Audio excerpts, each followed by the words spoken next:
Hey there, tonight we're diving into the tumultuous life aboard a Dutch VOC ship in the 1600, where the truth is that the creaking of timber and the endless expanse of sea were often the least of a sailor's worries.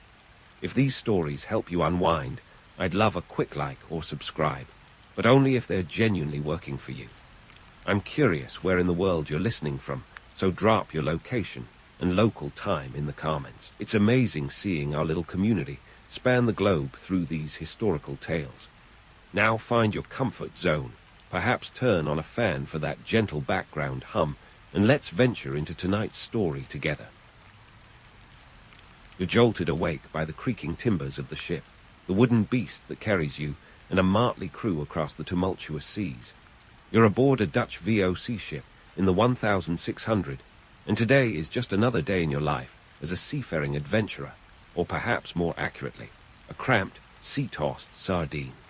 The air is heavy with the scent of salt water mixed with the less-than-pleasant aroma of unwashed bodies. Welcome to your floating world, a veritable Noah's Ark of human ambition and pungency. The ship, a vessel of the very-nigged Oostindische Compagnie, VOC, is a marvel of its time, and by marvel, I mean it's one of the few things keeping you from a watery grave. The VOC, founded in 1602, isn't just any company. It's the world's first multinational corporation and the first to issue stocks. It's a behemoth of commerce with a charter that allows it to wage war, negotiate treaties, and essentially act like a sovereign power in Asian waters. And all this because of the spice trade. Yes, nutmeg and cloves are the real MVPs here, fueling global power structures and filling the coffers of the Dutch with glittering gold.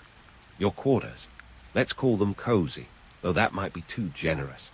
You share a space with dozens of your fellow sailors, all crammed into a dim, wooden cavern where privacy is as mythical as a mermaid. The ship's hierarchy is as rigid as the wooden decks under your feet.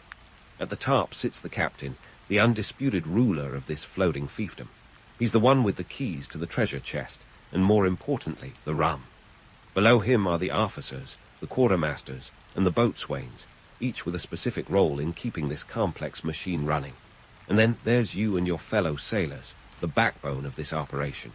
You're the ones who climb the rigging, scrub the decks, and keep the ship moving. It's a tough life, but it's the only one you know. Your fellow crew members are a diverse bunch, a ragtag assembly of men from various corners of the earth.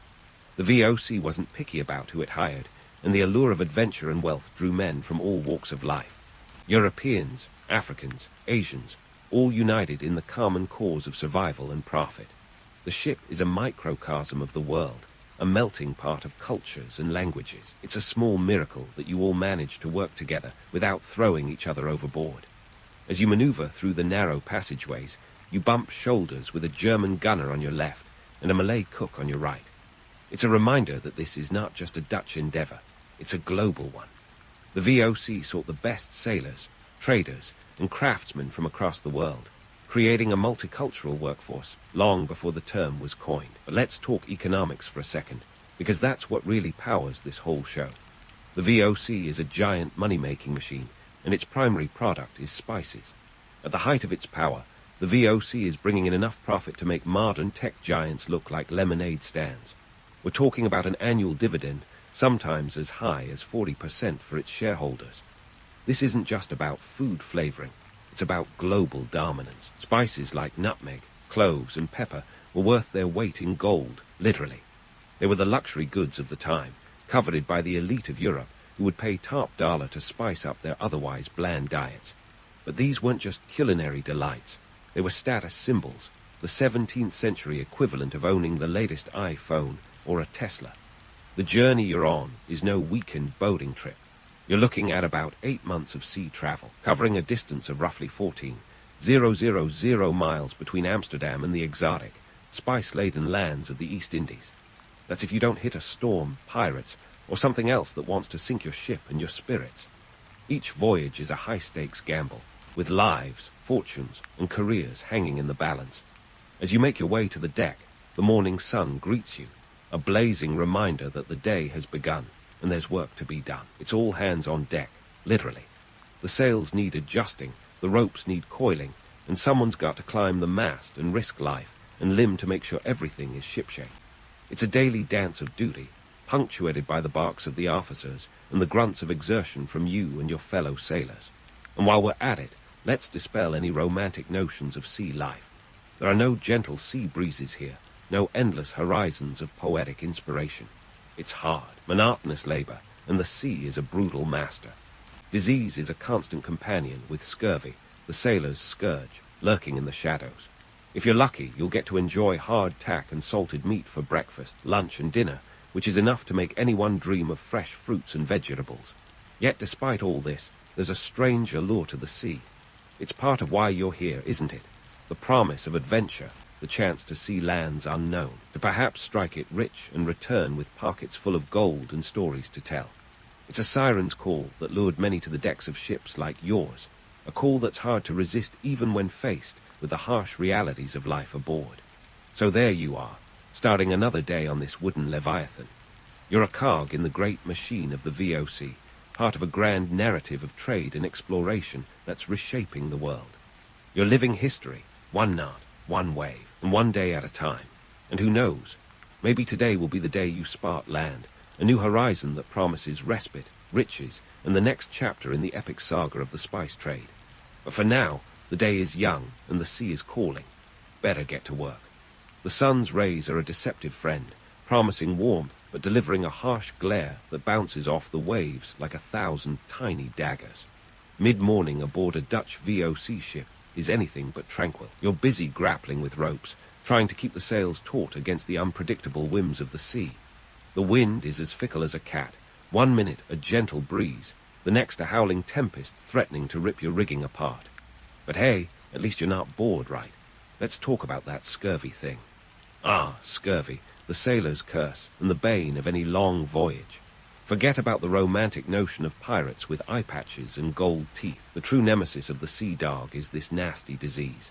It's caused by a lack of vitamin C, something your diet of hardtack and salted meat definitely doesn't provide. Scurvy is no joke. It can turn your gums into a bloody mess and make your teeth fall out faster than you can say, "Limey." In fact, James Lind wouldn't discover the scurvy-preventing power of citrus until 1747, so for now, you're stuck with whatever dubious remedies the ship's surgeon can concoct. Fresh food, a luxury as rare as a calm sea. Speaking of the ship's surgeon, let's hope you've got a good one, because his role is as critical as it is thankless. Equipped with a chest full of saws, knives, and a few bottles of dubious medicines, he's the closest thing you have to a miracle worker. Broken bones, infectious wounds, and the aforementioned scurvy are his daily bread. If you're unlucky enough to need his services, just pray he's sober and that his hands are steady. Now, let's navigate the murky waters of 17th century technology. You might think that with all this talk of global voyages and spice routes, these ships would be equipped with cutting-edge navigation tools. Yeah, not so much. Maps, more like vague suggestions. The charts you're using were likely drawn by some guy who'd never even seen the ocean, based on second-hand tales and a healthy dose of imagination. The astrolabe and cross staff are your guides, but they're as finicky as a diva on opening night, requiring perfect conditions to be even moderately accurate. And the compass, sure, it's there, but when the magnetic variation is off, you're as lost as a needle in a haystack. Navigating by the stars sounds romantic until you're trying to do it through a storm with zero visibility. And then there's the ship's carpenter, the unsung hero of the seas. This guy's got the skills of a modern-day handyman, tasked with keeping your floating tinderbox in one piece. Whether it's patching up leaks or fixing broken masts, the carpenter is the glue, sometimes literally, that holds the ship together. If he's not on his game, your journey might end sooner than planned, and not in a good way. As for your captain, well, he's more Julius Caesar than Popeye. The myth of the heroic sea captain, bravely steering his ship through peril, is often just that, a myth. Many captains were more concerned with profits than people, and their heroism often involved ruthless discipline. After all, mutiny was a constant threat, and nothing quells rebellion faster than a show of brute force. Remember, this is a time when the captain's word was law, and a harsh punishment was the norm. The romanticized image of a noble leader is often overshadowed by the stark reality of maintaining control over a crew that's tired, hungry, and far from home. Pirates, however, are a very real threat. Forget Johnny Depp's whimsical portrayal. Real pirates are more akin to maritime muggers with a penchant for violence. They're not after your heart of gold, but the spices, textiles, and other valuable cargo in your hold.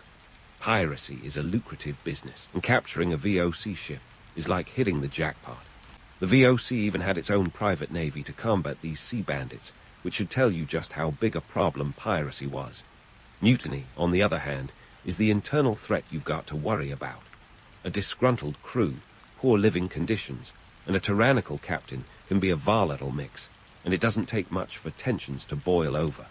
The line between order and chaos is as thin as the ship's hull, and a single spark can ignite a full-scale revolt. Of course, you'd have to be pretty desperate to risk it, considering the consequences often involved a one-way trip overboard or a date with the hangman's noose. So here you are, sailing under a canvas sky, caught between the twin perils of nature and human nature. It's a daily dance on a knife's edge, where every wave and every whispered complaint can tip the balance. Yet, despite the dangers and drudgery, there's a strange allure to this life. The sea holds secrets and promises that no land can match, a frontier of possibility, a siren song that lures even the most cautious of souls to its depth. As the morning drags on, the ship's rhythm becomes a part of you. The creaking of the wood, the flapping of the sails, the shouts of your fellow sailors, they are the heartbeat of this oceanic beast. It's a harsh existence, no doubt, but one that connects you to a larger story of exploration and adventure. You're part of a grand narrative that's changing the world, one spice-laden voyage at a time. So, as you grab a quick meal of whatever passes for lunch on this floating fortress, take a moment to ponder the paradox of your existence.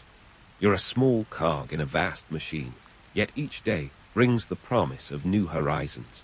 It's a life that's as unpredictable as the sea itself, full of risks and rewards as vast as the oceans you traverse. And while the dangers are many, the spirit of adventure that brought you here is a fire that refuses to be extinguished. The journey is far from over, and who knows what the next wave will bring. And so, as you chew on your midday meal, a questionable stew of salted meat that might just double as shoe leather, you wonder how much longer you can stomach this culinary circus. Welcome to the dining experience aboard a Dutch VOC ship, where every meal is a gamble and the house always wins. Let's dive into the menu, shall we? Spoiler alert, it's not Michelin star stuff. The staple diet consists of hardtack, salted beef, and some dried peas for that hint of variety. Hardtack, or ship's biscuit, is essentially a brick masquerading as food. It's so hard you might as well gnaw on the ship itself. And the salted beef, let's just say, it's more salt than beef. These provisions are designed to last, not to please your palate. The culinary highlight, when the cook manages to rustle up a pot of peas porridge, a thick soup of split peas that's been described as tasting like the sea itself. Yum! Preservation methods on the ship are as primitive as they are necessary. Salt rules the day, and it's your best defense against spoilage. But here's the kicker. The salt doesn't just preserve, it transforms. Imagine your meat so salty it could preserve you. And let's not forget the barrels of drinking water that quickly turn into breeding grounds for algae. Nothing like a little green soup to wash down your meal. Now, if you're lucky enough to catch fresh fish, or if the cook's feeling particularly adventurous, you might get a break from the monotony. But don't count on it. Fresh produce. Forget about it. A lemon or an orange is as rare as a unicorn, and just as magical in preventing scurvy. But it's not just the food that tests your mettle. The monotony of life at sea is a relentless adversary. Imagine being stuck in a wooden prison with the same scenery, the same people, and the same tasks every single day. It's like Groundhog Day, but with more barnacles and fewer laughs. The mental strain is palpable, and the isolation can make even the sanest sailor a bit salty. The cultural and social dynamics on board are a fascinating study in human interaction. With a crew as diverse as a United Nations cocktail party, communication is a game of charades played with a side of grunts and gestures. Language barriers are as much a part of life as the ocean itself. The lingua franca, a mishmash of Dutch, Malay, Portuguese, whatever else can be cobbled together to order a meal or dodge a swinging boom. And then there are the Dutch laws, enforced with the kind of zeal that makes you wonder if the captain moonlights as a judge. VOC ships operate under a strict code of conduct, and any deviation is met with swift punishment. Steal a fellow sailor's ration. Expect a flogging. Disrespect an officer, you might just find yourself larked in the bilge, which is about as pleasant as it sounds. Discipline is harsh, but it keeps the chaos at bay, or so the officers believe. The notion of camaraderie among the crew is a bit of a mixed bag. Sure, you're all in this together, united by the common goal of reaching the East Indies in one piece. But the truth is, alliances are as fickle as the sea. Friendships form and dissolve with the tide, often dictated by nationality or shared language. A Dutch sailor might find common ground with a German gunner, while the Malay cook and the Javanese carpenter swap stories over a shared meal. The ship is a floating Babel, where understanding is a precious commodity, bought and sold with gestures and broken phrases. As the afternoon sun casts long shadows across the deck, you find yourself pondering the sheer madness of it all. Months at sea, with nothing but the horizon and your own thoughts for company. It's a test of endurance, both physical and mental. The lure of riches and adventure is a siren song that keeps you going, even when the days blur into one another in an endless loop of toil and tedium. And yet, despite the hardships, there's a strange allure to this life. It's a chance to be part of something bigger, to play a role in the grand tapestry of exploration and commerce. The VOC is a juggernaut, a force of economic power that shapes the world in its quest for profit. And you, for better or worse, are a cog in this mighty machine. As the day wears on, the ship's rhythms become your own. The creak of the timbers, the slap of the waves, the distant call of a gull, they are a symphony of survival, a testament to human ingenuity and resilience. It's not an easy life, but it's a life that offers a glimpse into the unknown, a chance to chase the horizon and the promises it holds. So you press on, driven by the same spirit that brought you here in the first place, the hope of new lands, new experiences, and perhaps a taste of the fortune that lies just beyond the horizon. You're a sailor on a Dutch VOC ship, a part of history in the making, and the journey is far from over. With each passing day, you're reminded that while the sea may be vast and unforgiving, it's also a canvas of possibilities waiting to be explored. And who knows what tomorrow will bring? Another day, another adventure, another chapter in the epic saga that is your life at sea. As you stand on the deck, squinting into the afternoon sun, you might think you're on the cusp of an epic trade mission, filled with intrigue, exotic locales, and riches beyond your wildest dreams. And you wouldn't be totally wrong, but your dreams might need a reality check. The truth is, the VOC's trading operations are less Indiana Jones and more corporate takeover. This ship isn't just a vessel, it's a cog in the well-oiled machine of 17th century capitalism, an era when the world was for sale to those who could afford it. Let's talk about those trading missions. The VOC, with its sprawling network, wasn't just about buying and selling spices. Oh no, this was a full-scale operation that made today's conglomerates look like mom-and-pop shops. We're dealing with a company that could sign treaties, establish colonies, and even wage wars. Imagine Google with an army and a license to conquer. The VOC's economic incentives were enough to make your head spin, boiling down to one simple mantra: profit at any cost. The world was their marketplace, and they intended to dominate every corner of it. Their routes were meticulously planned, dictated by a combination of treaties, trade winds, and the ever-present threat of piracy.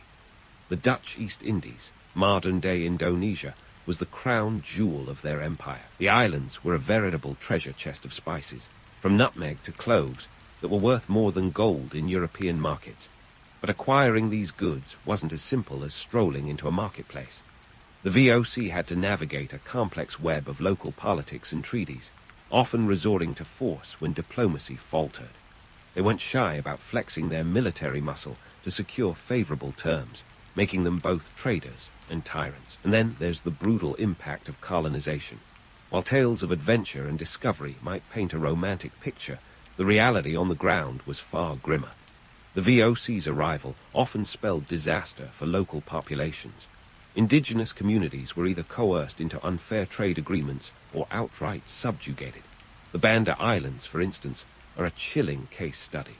In the early 1600, the VOC sought to monopolize the nutmeg trade. When the Bandanese resisted, the VOC responded with brutal force, decimating the population and replacing them with enslaved laborers from other regions.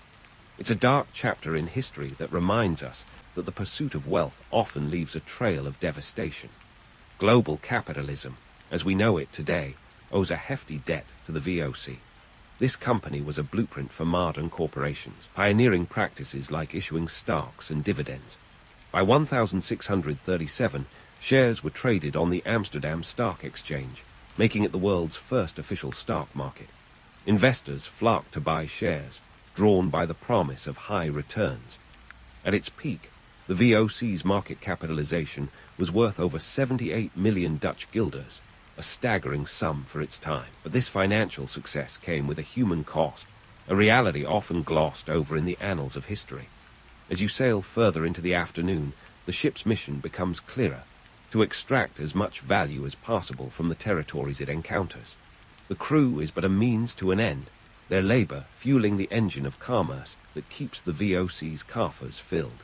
It's a sobering thought, but one that speaks to the heart of the enterprise. The allure of adventure and exploration is a powerful motivator, yet the underlying motive is always profit.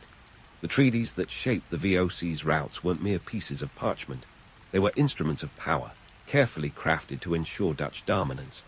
They dictated who could trade what, where, and at what price, leaving little room for negotiation. For the locals, these treaties were often a bitter pill to swallow, stripping them of autonomy and forcing them into the role of suppliers in a system that cared little for their well-being. Yet, despite these harsh realities, the romance of the sea persists. The promise of new worlds and untold riches continues to captivate, even as the ship you call home barbs along in the vast, unending ocean. You're caught between the myth and the reality, a sailor on a journey that is both thrilling and terrifying. The VOC's legacy is a complex tapestry of triumph and tragedy, a testament to human ambition and its consequences. And so, as the afternoon sun begins to dip towards the horizon, you find yourself pondering the duality of your existence.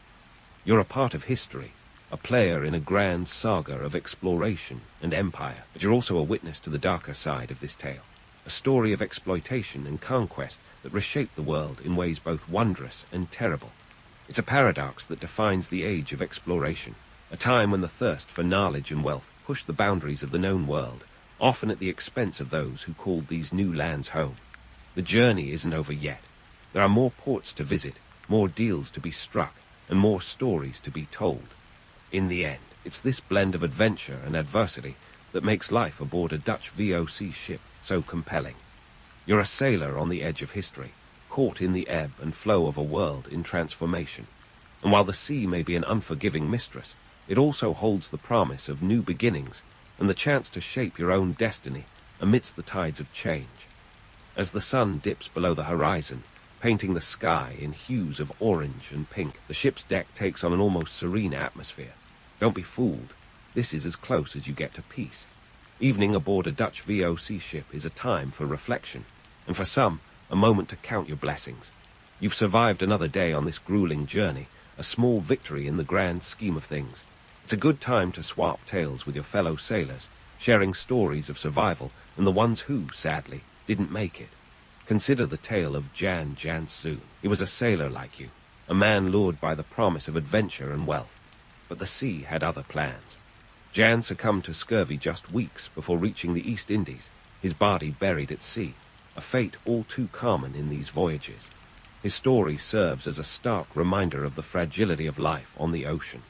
It's a cruel irony that the very spice trade that fueled these journeys couldn't provide the essential nutrients needed to keep sailors alive. Then there's Pirasoon, who made it back home with tales of distant lands and pockets lined with the spoils of trade.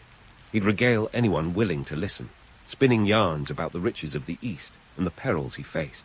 Pira's story is the one you hope to tell, a tale of survival against the odds, the stuff of legends that make it all seem worth it. But let's not romanticize this too much. The VOC was a double-edged sword. Sure, it opened new trade routes and filled the coffers of the Dutch Republic, but it also laid the groundwork for future colonial exploitation. It's tempting to focus on the adventure and the riches, but the legacy is far more complicated.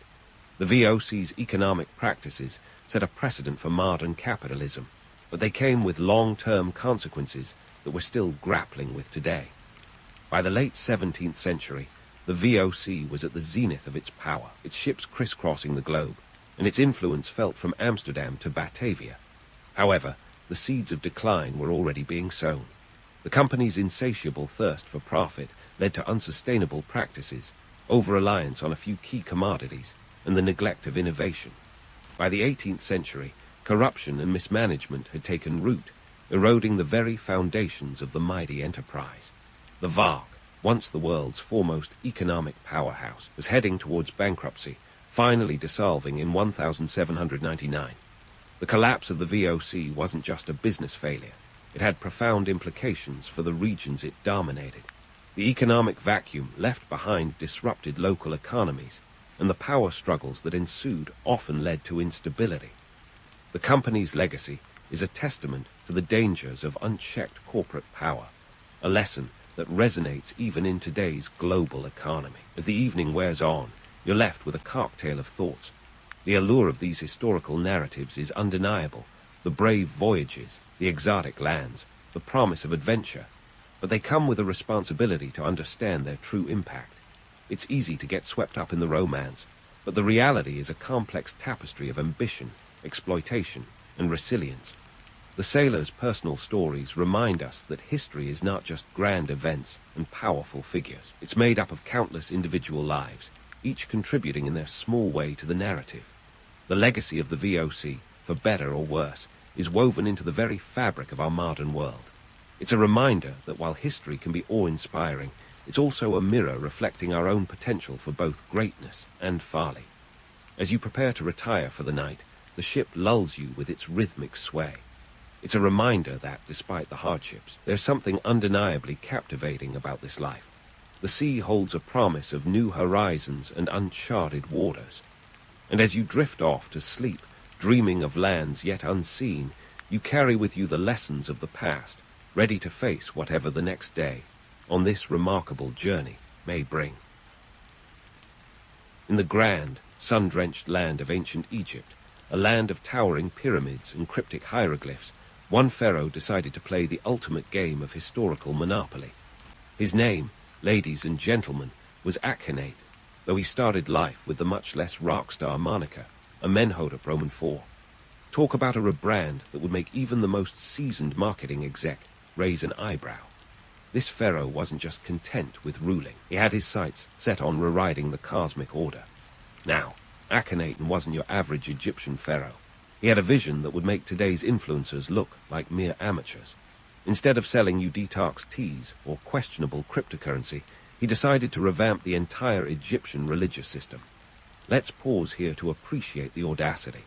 For over 2,000 years, Egyptian culture had been a polytheistic tapestry woven with gods like Osiris, Isis, and the ever-popular Ra. But Akhenaten, in a move that screams midlife crisis, decided that one god was more than enough. Enter Aten, the sun disk, the sole divine entity in Akhenaten's new monotheistic Egypt. Imagine the court of Thebes at this moment, priests clutching their multi-deity scrolls, faces frozen in disbelief. Akhenaten's vision was as radical as if someone suggested replacing the entire internet with a single wiki page. Yet there he was, waving his royal scepter like a magic wand, declaring Aten the one true god. It was like swapping the entire Egyptian pantheon for a solar panel and expecting everyone to just roll with it. But let's get into the real nitty-gritty. How on earth did he convince his subjects to follow suit? Remember, we're talking about a society that had more gods than you could shake a crook and flail at. Well, Akhenaten had a few tricks up his linen sleeves. He began with a strategic move to rename himself from Amenhotep IV to Akhenaten, which translates to effective for Aten. If that's not commitment, I don't know what is.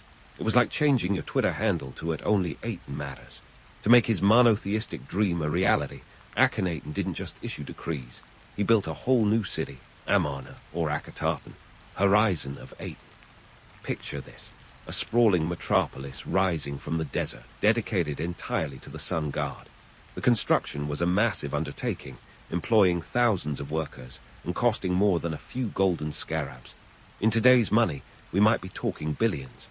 Akhenaten wasn't just reshaping religion, he was reshaping the very landscape of Egypt. Of course, no radical change comes without a little coercion. Akhenaten's reign wasn't all sunshine and Aten. to ensure loyalty. He had to keep a close eye on the influential Ammon priests who weren't thrilled about losing their divine portfolio. Think of them as the ancient world's powerful lobbyists, and suddenly, Akhenaten's task seems even more Herculean. He wasn't just fighting tradition. He was battling a deeply entrenched religious bureaucracy that had centuries of practice. And yet, somehow, he managed to pull it off, at least for a while. His subjects, likely a mix of bewildered compliance and practical acceptance, went along with the new religious order. When the pharaoh says, "Jump," you don't ask, "Why?" You ask, "How high, and can Aten see me from up there?" This was a time when the word of the pharaoh was law, divine law no less. Akhenaten's charisma and authority were enough to keep the solar wheels turning. But let's not get too carried away with the romance of it all. The truth is, Akhenaten's religious revolution was as much about power and politics as it was about piety.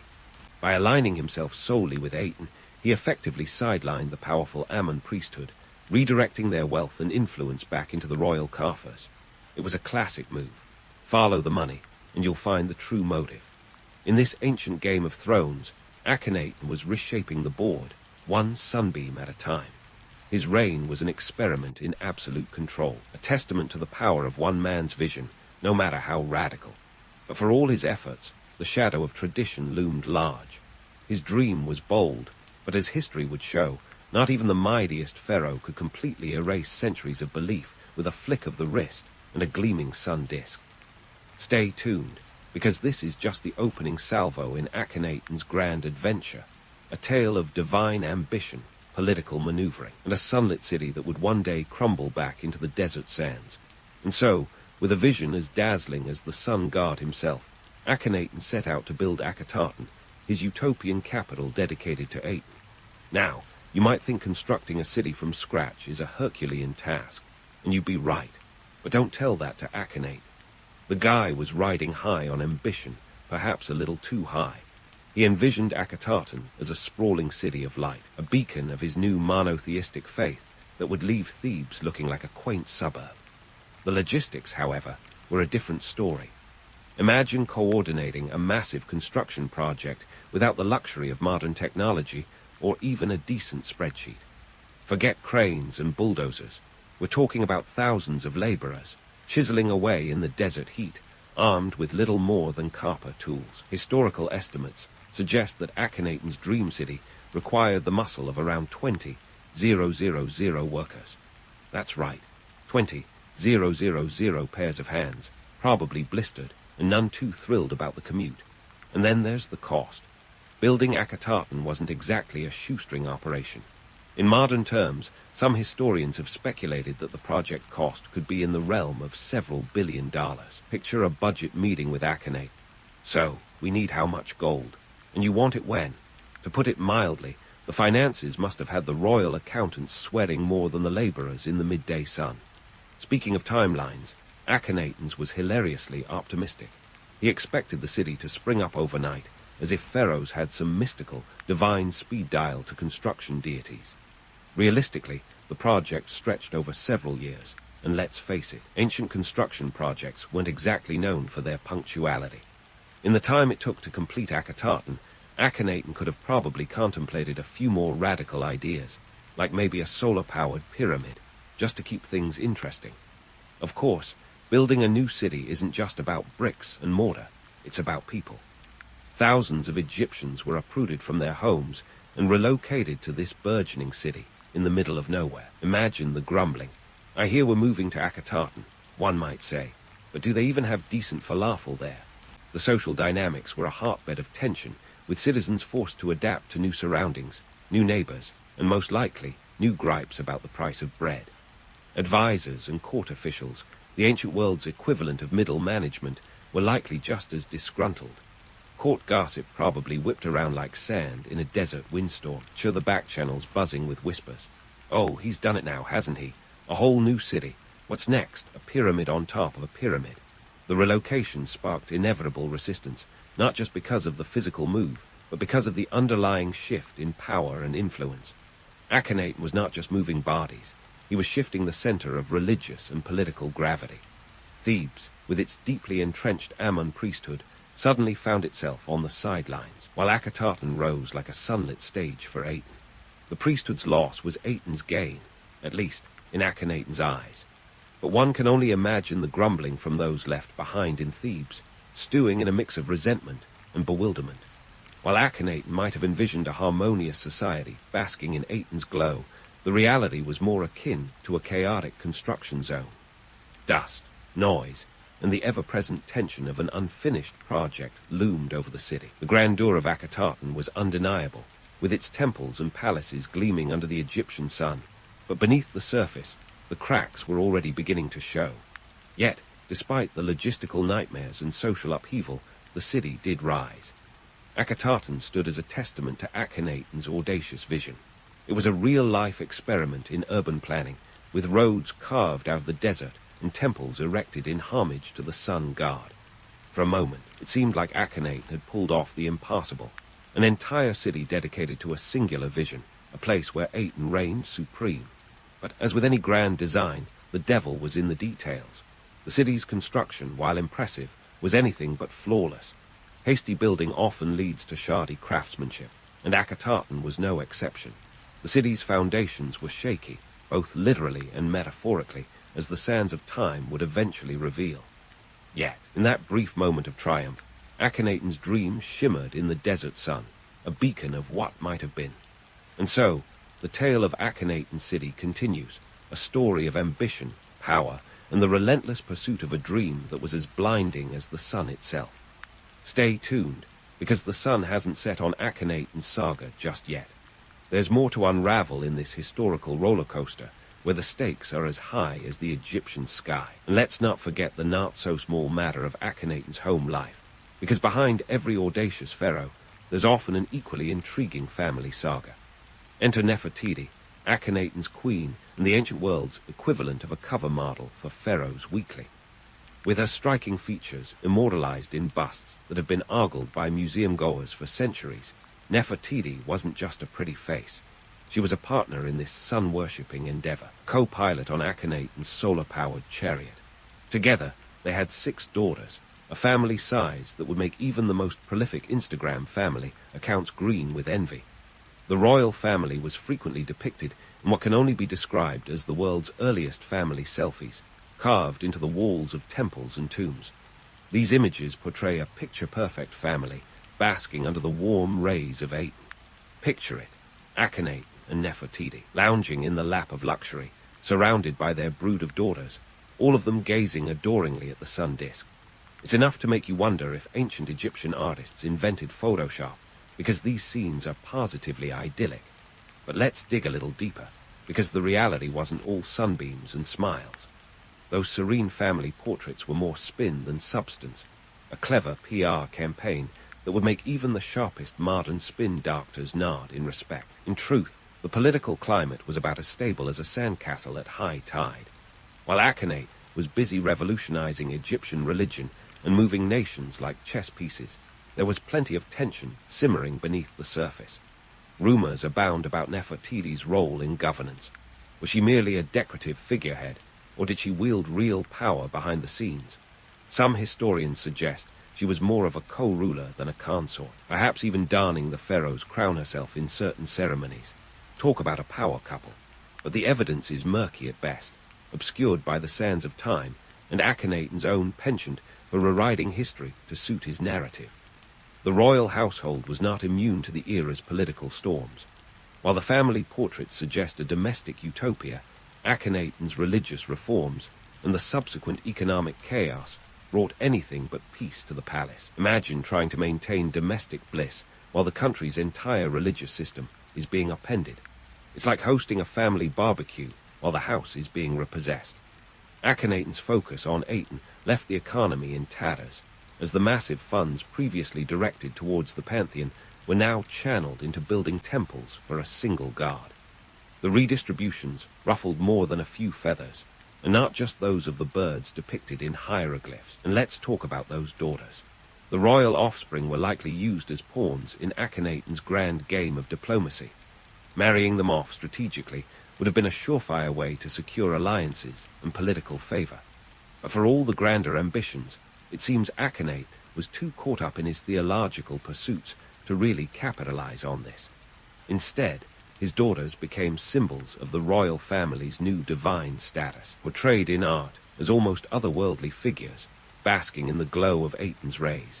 It's tempting to romanticize Akhenaten and Nefertiti's partnership as one of love and mutual respect, but the harsh truth is that their union was as much a political alliance as it was a personal one.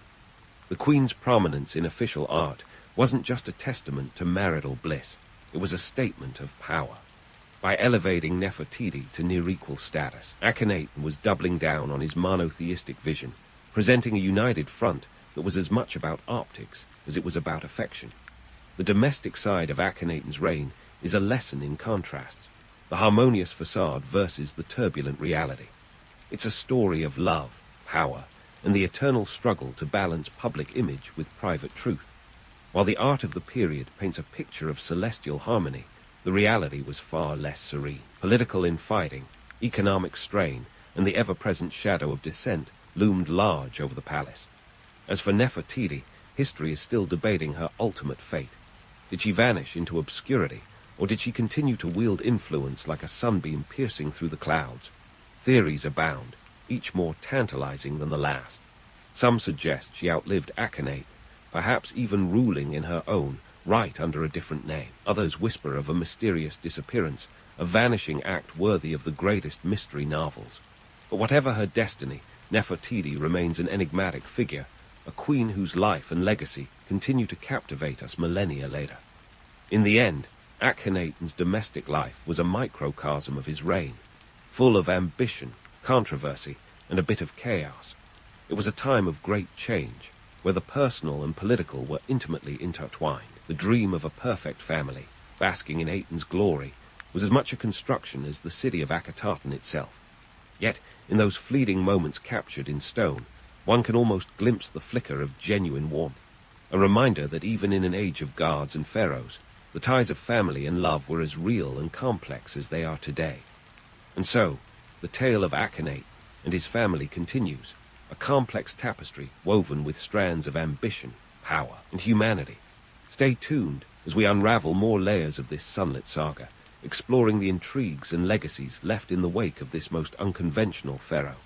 The sun hasn't set on Akhenaten's story just yet, and the shadows it casts are as fascinating as the light itself.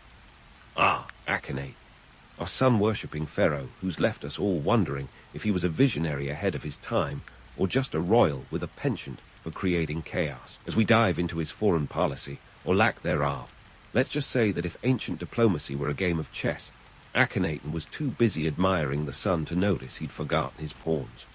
Now, during his reign, the geopolitical stage was akin to a high-stakes poker game, with Egypt holding a pretty strong hand in the form of alliances and vassal states. The Amarna letters, a collection of over 300 clay tablets, are our historical gossip column, except instead of celebrity scandals, we've got kings and governors riding to beg, plead, and sometimes outright demand that Akhenaten pay attention. The letters reveal a fascinating tapestry of international relations, and not in a let's all hold hands and sing Kumbaya kind of way. These correspondences are like a candid snapshot of the ancient world, capturing the pleas of foreign leaders who might as well have been shouting into the desert. Dear Akhenaten, they seem to say, while you're basking in Aten's glow, our enemies are plotting behind our backs. A little help, please. Imagine the frustration of rulers like Tushratta of Mitanni or the beleaguered governors of Canaan, who were desperately trying to get Akhenaten to notice that the geopolitical landscape was shifting faster than sand dunes in a storm. But Akhenaten, bless his heart, was more interested in building temples than bridges. His religious reforms, while revolutionary, came at the cost of traditional alliances. Instead of focusing on maintaining Egypt's hard-won influence in the region, he was busy composing hymns to Aten. Meanwhile, Egypt's rivals were setting up shop in its backyard. It's as if he decided that diplomacy was for lesser mortals, and that the sun god would somehow sort out the messy business of politics. The absurdity of this laissez-faire approach is almost comedic. One can picture Akhenaten, reclining in his sun-drenched palace, reading a letter from a beleaguered ally and thinking, if only they just worship Aten, all their problems would disappear. Spoiler alert, they didn't. Instead, regional powers like the Hittites saw opportunities to expand their influence while Egypt turned a blind eye. This wasn't just a minor diplomatic faux pas. It was a full-blown international incident waiting to happen. Economically, the consequences were significant. Traditional trade routes, once bustling with activity, began to stagnate. The flow of goods slowed to a trickle as vassal states, feeling abandoned, started looking elsewhere for protection and economic stability. Akhenaten's religious zeal had inadvertently put Egypt's economic interests on the back burner, a decision as baffling as it was catastrophic. Imagine a modern CEO ignoring emails from top clients to focus on office decor. Except in this case, the clients are entire nations, and the decor is a new religion. The Ammona letters also highlight the comedy of errors that was Akhenaten's diplomatic strategy. There are requests for gold that go unanswered, cries for military assistance that fall on deaf ears, and alliances that are left hanging like last season's fashion. The letters from vassal kings often read like desperate text messages to a friend who's gone radio silent. In one letter, the ruler of Byblos laments, "I am like a bird in a trap," a vivid metaphor for his predicament. And yet, despite this international turmoil, Akhenaten remained steadfast in his devotion to Aten. His foreign policy, or lack thereof, was shaped by a singular focus on his religious agenda, one that left little room for the intricacies of international relations.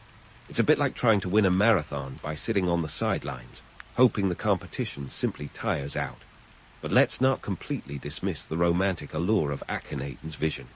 To him, Aten wasn't just a god. It was a beacon of unity, a force that could transcend borders and bring harmony to a fractured world. In a sense, Akhenaten was an ancient idealist, dreaming of a world united under a single sun. The irony, of course, is that in his quest for spiritual unity, he sowed seeds of political discord. So here we are with Akhenaten, our sun-drenched dreamer, caught in a web of his own making. His religious fervor, while noble in its intention, blinded him to the harsh realities of ruling an empire. The hilarious, if tragic, outcome, a geopolitical landscape that began to slip from Egypt's grasp faster than a greased crocodile. Stay tuned as we delve deeper into this historical roller coaster. The sun hasn't set on Akhenaten's story just yet, and the shadows it casts are as intriguing as the light.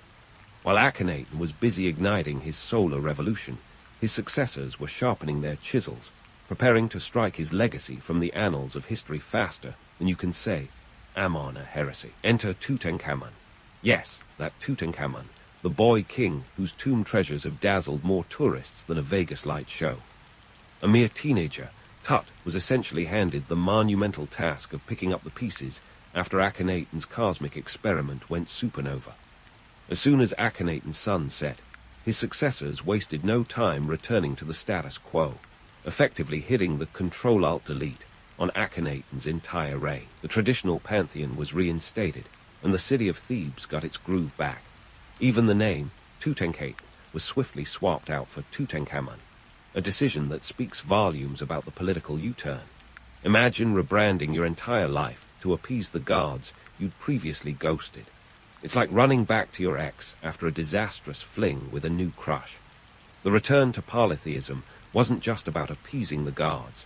It was an economic imperative. Akhenaten's monotheistic zeal had drained the royal treasury faster than a pharaoh's chariot in a sandstorm. The Ammon priesthood, sidelined and simmering during Akhenaten's reign, now roared back with a vengeance, reclaiming their influence, and Kafas like a CFO returning after a very long vacation. The cost of reverting to the old ways wasn't just measured in gold and silver. It was a colossal endeavor of social engineering, convincing an entire population to unlearn and relearn their spiritual ABCs. The economic repercussions of Akhenaten's radical experiment were felt long after his sun-drenched escapades became a footnote in history. The labor force that had been funneled into building Akhenaten found themselves out of a job as the city was abandoned, returning to a life that probably felt as jarring as stepping out of a time machine. Meanwhile, the infrastructure of Thebes, neglected during the Aten-centric years, needed a serious facelift. Think of it as an ancient urban renewal project, complete with all the bureaucratic red tape and grumbling taxpayers you'd expect. But here's the kicker. Despite the fervent efforts to erase Akhenaten's legacy, his story endures, capturing the imagination like a desert mirage. Was he a visionary striving for divine unity, or merely a pharaoh with a flair for cosmic chaos? He remains an enigma, a historical Rorschach test open to interpretation. His reign, while brief, raises questions about the nature of power, the cost of change, and the delicate dance between innovation and tradition. The fascination with Akhenaten isn't just about the dramatic religious pivot or his solar obsession. It's the age-old human tale of ambition and hubris. His story is a cautionary one, a reminder that the pursuit of a singular vision can sometimes leave one blind to the broader consequences. In trying to mold Egypt into his idealized vision, Akhenaten inadvertently set the stage for its temporary unraveling, proof that even pharaohs can't escape the law of unintended consequences. And as we peer back through the sands of time, Akhenaten stands as a testament to the complexity of legacy. His successors may have tried to erase him with chisel and hammer. His story survives in the whispers of history, a reminder that even in the ancient world, the past was never truly set in stone. Whether seen as a prophet or a lunatic, Akhenaten's tale is a potent blend of romance and reality, a mirror reflecting the timeless struggle between the ideal and the pragmatic. So, as we wrap up our sunlit journey through Akhenaten's reign, let's remember that history is as much about the shadows it casts as the light it shines. Akhenaten's legacy, like the sun he so adored, continues to illuminate the complexities of human ambition and the relentless pursuit of change. His experiment may have crumbled back into the desert sands, but the lessons it offers are as enduring as the pyramids themselves. And with that, dear listeners, our journey through the world of Egypt's heretic king comes to a close, until the next historical adventure beckons. In the grand tapestry of history, Cleopatra often gets a bad rap as just another fabled beauty who charmed her way through the annals of time. Forget the Hollywood glamour. She was so much more than that.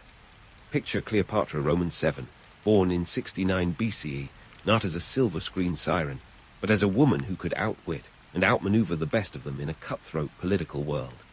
She was smart, savvy, and as sharp as a dagger smuggled under a toga. Cleopatra was born into the Ptolemaic dynasty, a family tree that was less about apple pies and family picnics, and more about power struggles, and let's be honest, a fair share of backstabbing and poisonings.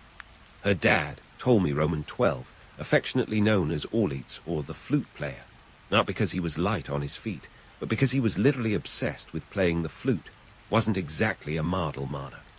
His rule was rocky, and his popularity, well, questionable is putting it kindly.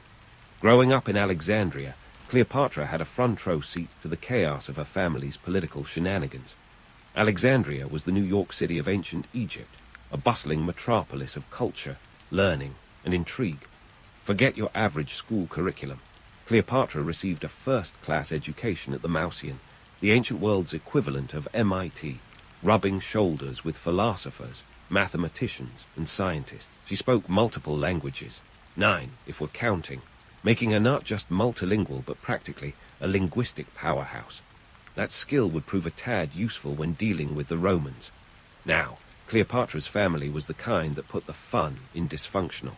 Sibling rivalries in the Ptolemaic household were less about who stole whose tunic and more about who was going to end up ruling or in a tomb.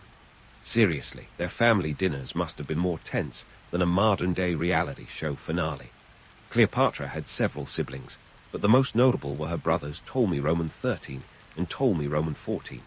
Yes, they really liked the name Ptolemy. It's like the ancient Egyptian version of naming all your sons George. Her early political maneuvers were as cunning as they were necessary. When her father died in 51 BCE, Cleopatra, at the tender age of 18, and her 10-year-old brother Ptolemy Roman 13 were supposed to rule jointly. But let's be real. Cleopatra wasn't about to let a tween with a crown cramp her style. She quickly realized that if she wanted to keep her head, literally and figuratively, she had to outsmart Ptolemy Roman 13 advisors, who were whispering poison into the boy king's ear, quite possibly along with actual poisons. Cleopatra's tactics were nothing short of audacious. She understood the power of perception and played it to her advantage. There's a story, part truth, part legend, about her wrapping herself in a carpet to sneak into Julius Caesar's quarters. While the carpet might be a bit of historical embroidery, the fact remains that she knew how to make an entrance and leave an impression. This wasn't just about seduction. It was about survival and strategy, a masterstroke in a game where the stakes were life and death. When the chips were down and Ptolemy Roman 13 decided to push her out, Cleopatra didn't sulk in exile. She rallied an army in Syria and waited for the perfect moment to strike back. Talk about resilience and resourcefulness. It was like the plot of a political thriller, but with real blood and betrayal rather than TV drama. Cleopatra's rise to power was also a testament to her understanding of the volatile political landscape. She knew that aligning with Rome was crucial. The Romans weren't just knocking on Egypt's door, they were practically camped out on the welcome mat. By aligning herself with Caesar, she secured her position and ensured that Egypt remained independent, for a little while longer at least. So, while Cleopatra's life was full of the kind of drama that would make a soap opera look tame, it was her intellect and political acumen that set her apart. She wasn't just surviving in a man's world. She was thriving, using every tool at her disposal to maintain her power and protect her kingdom. Cleopatra was no mere pawn. She was a queen with a capital Q, wielding her influence like a maestro, conducting a symphony of chaos and charisma. And in a world where sibling rivalry could end with a knife in the back, that was no small feat. Cleopatra wasn't just content to maintain her throne. She aimed to solidify it by any means necessary. Enter Julius Caesar, the Roman powerhouse who, in 48 BCE, had already carved out a reputation as a military genius and political titan. Cleopatra's alliance with him wasn't just a matter of romantic speculation. It was a masterclass in political maneuvering. The carpet story, while a tad embellished, captures the essence of her theatrical flair and strategic genius. She knew that a grand entrance could work wonders, and deliver she did, rolling into Caesar's life not just as a lover, but as a vital ally. Now, let's be real about Caesar and Cleopatra. Their relationship has been romanticized to no end, making it sound like the ancient world's hardest celebrity hookup. But beneath the alluring veneer was a partnership driven by mutual interests. Cleopatra needed Rome's military might to reclaim her throne and stabilize Egypt. Caesar, on the other hand, saw in Cleopatra a gateway to the vast wealth of Egypt, a kingdom he viewed as a granary for Rome's burgeoning empire. Talk about a power couple, but not in the let's hold hands and watch the sunset way. More like, let's reshape the geopolitical landscape over a glass of wine. As for Egypt's economy, Cleopatra was no slouch. She understood that Egypt was the Roman Empire's breadbasket, literally. The fertile Nile Delta was the gift that kept on giving, with its annual floods enriching the soil and ensuring bountiful harvests. Cleopatra's administration kept the granaries full and the coffers fuller, a feat not just of agricultural prowess, but of shrewd economic policy. She knew how to keep the Romans interested, feed their armies and their egos. Cleopatra's Egypt was like the Walmart of the ancient world, if Walmart had a monopoly on grain and gold. And speaking of gold, Cleopatra wasn't just sitting on her throne counting coins. She was actively involved in the economic affairs of her realm. The Egyptian economy under her rule was a complex collection of trade networks extending from Africa to the Mediterranean. Spices, textiles, papyrus, Cleopatra's Egypt was a veritable marketplace of the ancient world. She even minted her own coins, bearing her image. And this wasn't just vanity. It was a declaration of sovereignty, a reminder to all who traded with Egypt that Cleopatra was the face and force behind its wealth. This brings us to the Roman influence, a double-edged sword if there ever was one. Rome's interest in Egypt wasn't just about grain, it was about control. By aligning with Caesar, Cleopatra wasn't just securing her throne, she was walking a tightrope, balancing Egyptian independence with Roman expectations. The Romans were not just guests at Cleopatra's table, they were potential landlords eyeing the property. Cleopatra's charm and intelligence were her tools to keep them at bay, at least temporarily. Cleopatra was a queen who knew her worth and wasn't afraid to leverage it. Her relationship with Caesar was less about passion and more about power. Sure, they had a child together, Caesarion, named in honor of his illustrious father. But this wasn't some fairy tale ending. It was a calculated move. Caesarion represented a union of Egyptian and Roman interests, a living symbol of Cleopatra's strategic foresight. But let's not kid ourselves. The Roman Senate wasn't about to roll out the red carpet for Cleopatra and her son. Rome had its own plans, and Cleopatra knew she had to play her cards right to keep her kingdom intact. As the dust settled after Cleopatra's dramatic entrance into Caesar's life, she faced a political landscape as volatile as the Nile in flood season. Her brother Ptolemy Roman XIII wasn't thrilled with her return, and a civil war ensued. But with Caesar's backing, Cleopatra emerged victorious, re-establishing her position as Egypt's ruler. Her brother met a watery end in the Nile, which, if it were a modern movie, would be the point where the ominous music swells. Cleopatra's consolidation of power was ruthless but necessary, a testament to her understanding of the ruthless political game. So, was Cleopatra merely Caesar's consort? Far from it. She was a sovereign in her own right, a woman who understood the intricacies of power and played the game like a chess grandmaster. Cleopatra's reign was about survival and sovereignty, not just beauty and seduction. Her ability to navigate the treacherous waters of Roman politics while maintaining Egypt's autonomy was nothing short of extraordinary. And while Caesar may have been the most powerful man in Rome, Cleopatra was undoubtedly the most formidable woman in the Mediterranean. In the end, Cleopatra's alliance with Caesar was a strategic masterstroke, a high-stakes gamble that paid off, at least for a time. She wasn't just playing the game, she was redefining it, showing that in a world dominated by men, a woman with wit, wisdom, and a touch of theatrical flair could hold her own. Cleopatra's story is one of resilience, intelligence, and audacity, and while she may have shared her life with some of Rome's most powerful men, she was never overshadowed by them. Cleopatra was, and remains, a queen with a capital Q, a ruler who knew how to wield power with precision and panache. And in the grand chessboard of history, she was always a player, never a pawn. And so, Cleopatra, the queen with a capital Q, rolled the dice again, trading Julius Caesar for another Roman heavyweight, Mark Antony. Now, if you think this was a love story for the ages, you might want to check your sources, or perhaps your Netflix queue. Yes, there were sparks, but they were more like strategic fireworks than a candlelit dinner. Antony was no Caesar, but he was the next best thing. Rome's hotshot commander with a roguish charm and an ego that could rival the pyramids. After Caesar's assassination in 44 BCE, Cleopatra had to recalibrate. Enter Mark Antony, who had his eyes on the east, and not just because Cleopatra was there. The Roman world was in turmoil, with Caesar's murderers and loyalists duking it out like a toga-clad soap opera.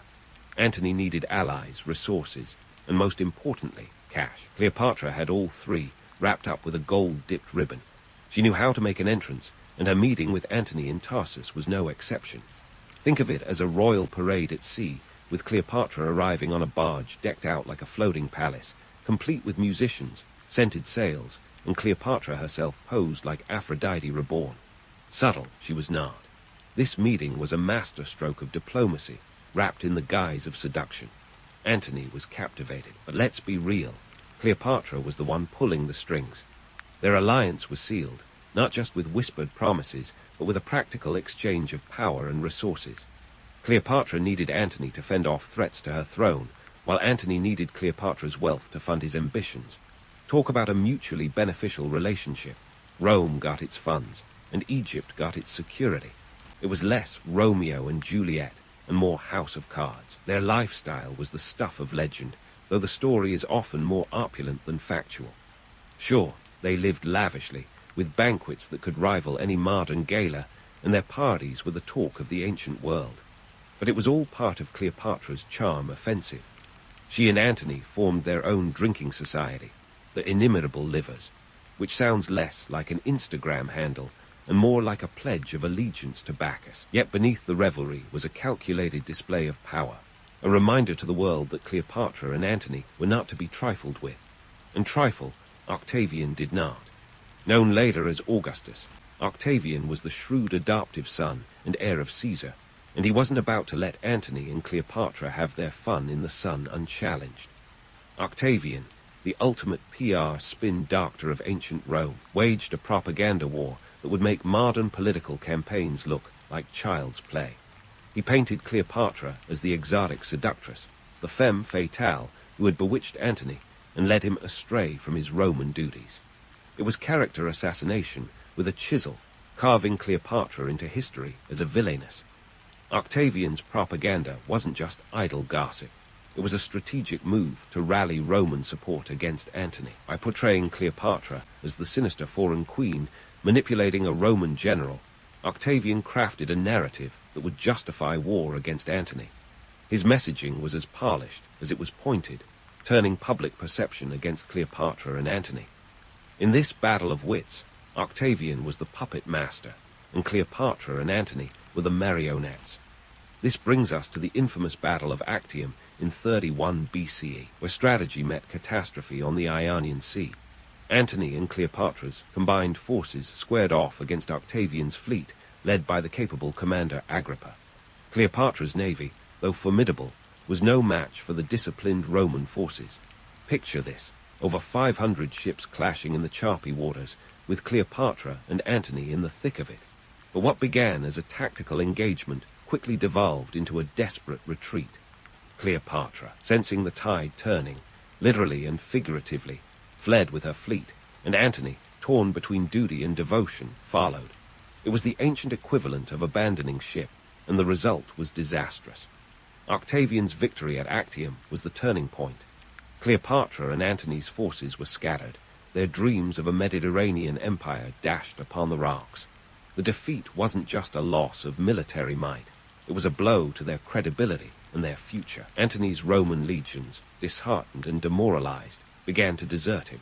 Cleopatra, meanwhile, retreated to Alexandria, her strategic retreat thinly veiled as regrouping. The economic implications of Actium were as profound as the political ones. Egypt's wealth was the lifeline for Antony's campaigns, and with Cleopatra's retreat, that lifeline was severed. The granaries of Egypt, once the envy of Rome, were now a liability.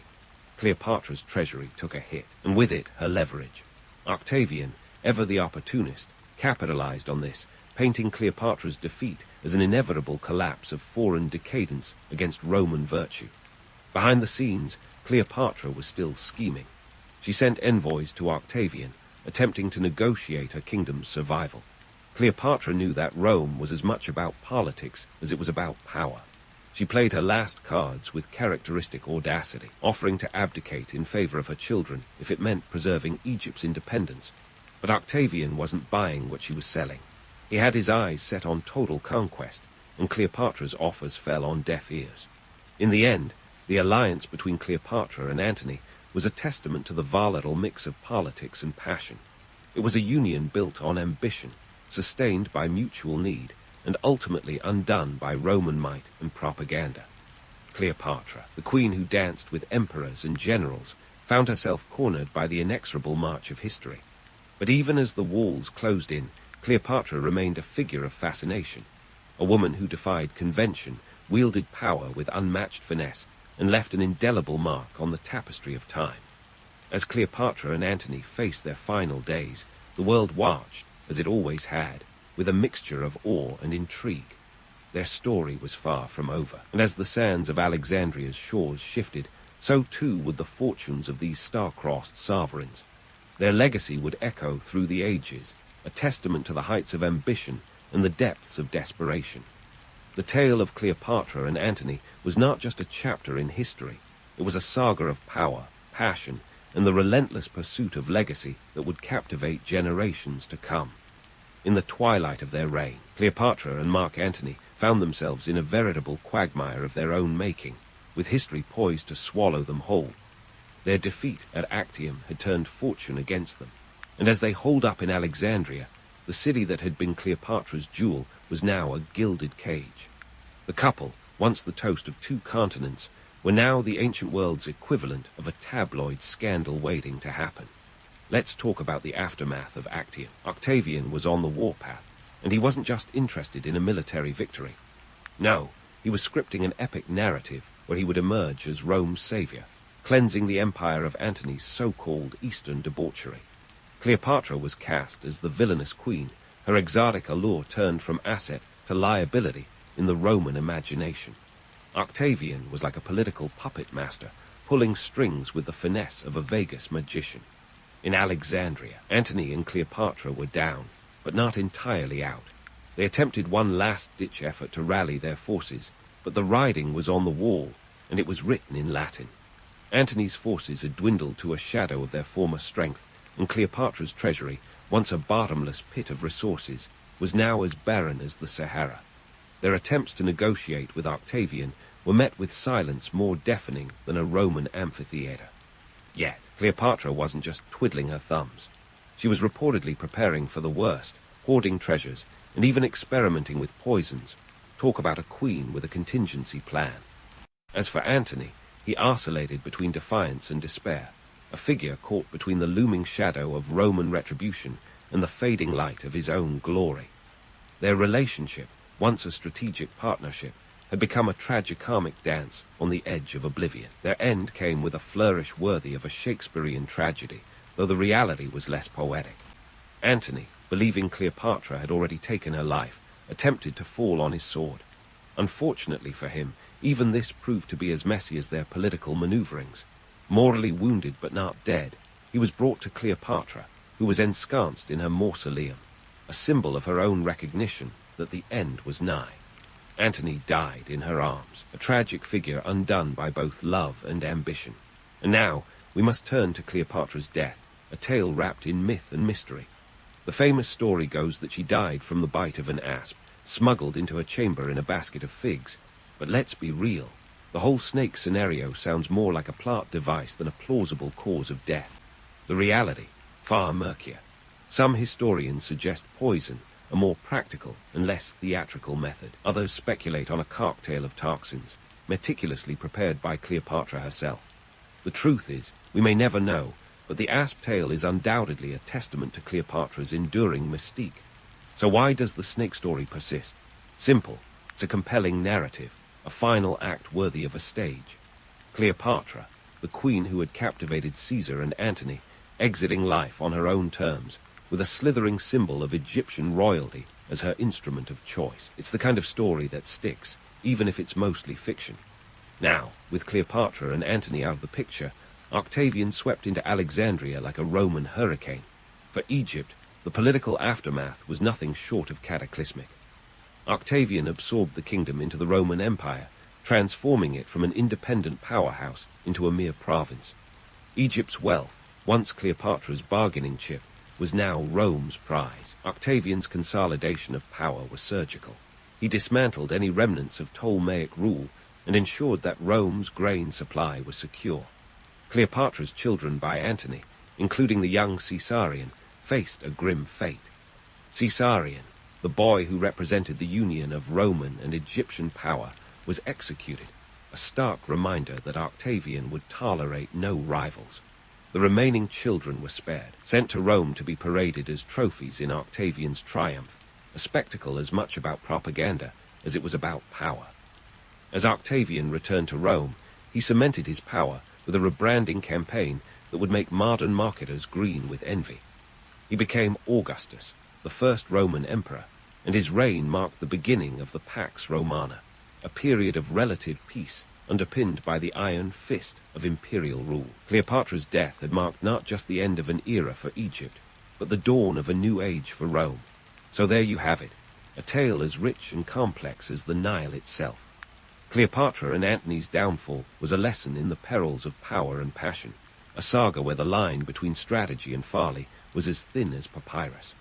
Their story, full of tragic grandeur and political intrigue, continues to captivate us, a reminder that history is as much about the stories we tell as the facts we uncover. And while Cleopatra may have met a tragic end, her legacy is anything but. She remains a symbol of resilience, intelligence, and the enduring allure of a queen who played her own tune, even as the world tried to silence her song. As we prepare to delve into the final chapter of Cleopatra's legacy, the stage is set, the players have exited, and the echoes of their epic tale continue to resonate through the corridors of time. Stay tuned, because the story of Cleopatra is far from over. Cleopatra's legacy is something akin to a blockbuster film that never left the cultural cinema. Fast forward a couple of thousand years, and she's still headlining across art, literature, and pop culture like the ancient world's Beyoncé. But let's peel back the layers of this legend to reveal a woman whose life was an intricate dance of political finesse and savvy alliances, all too often overshadowed by the myths that followed in her wake. First, let's talk about Cleopatra's portrayal in art and literature. From Shakespeare to Hollywood, she's been immortalized as the quintessential femme fatale.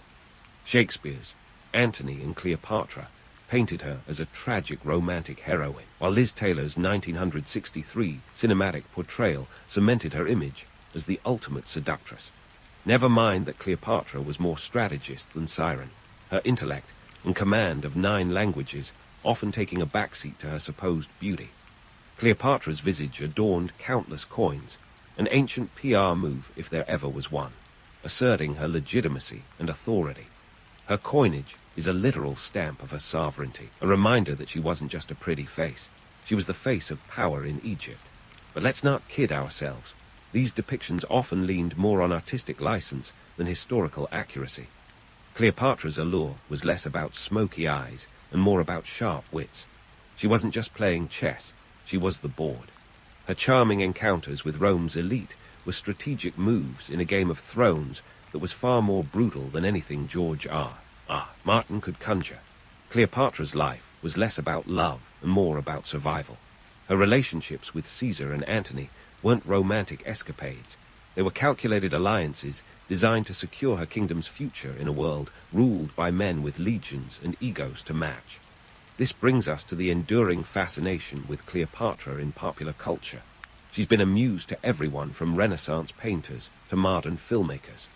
Her story, dripping with intrigue and tragedy, offers a narrative rich enough to keep storytellers busy for centuries. Cleopatra's name has been invoked in everything from pop songs to fashion lines, proving that in the arena of cultural immortality, she's still the reigning queen. But why the persistent allure? Cleopatra represents the complex interplay of power, intelligence, and allure, a potent cocktail that continues to intoxicate our imaginations. Now, let's cut through the romantic haze and look at the cold, hard economic context that shaped her world. Cleopatra's Egypt wasn't just a backdrop of pyramids and papyrus. It was a vital economic player in the Mediterranean. Her control of Egypt's grain was a masterstroke of economic strategy. The Nile's annual floods ensured bountiful harvests, turning Egypt into Rome's breadbasket and giving Cleopatra a substantial bargaining chip. Her reign was marked by a shrewd understanding of trade networks that stretched from Africa to the Mediterranean, a complex web of commerce that kept her treasury flush with gold and her enemies at bay. Yet, despite her savvy, Cleopatra was caught in the crosshairs of Rome's imperial ambitions.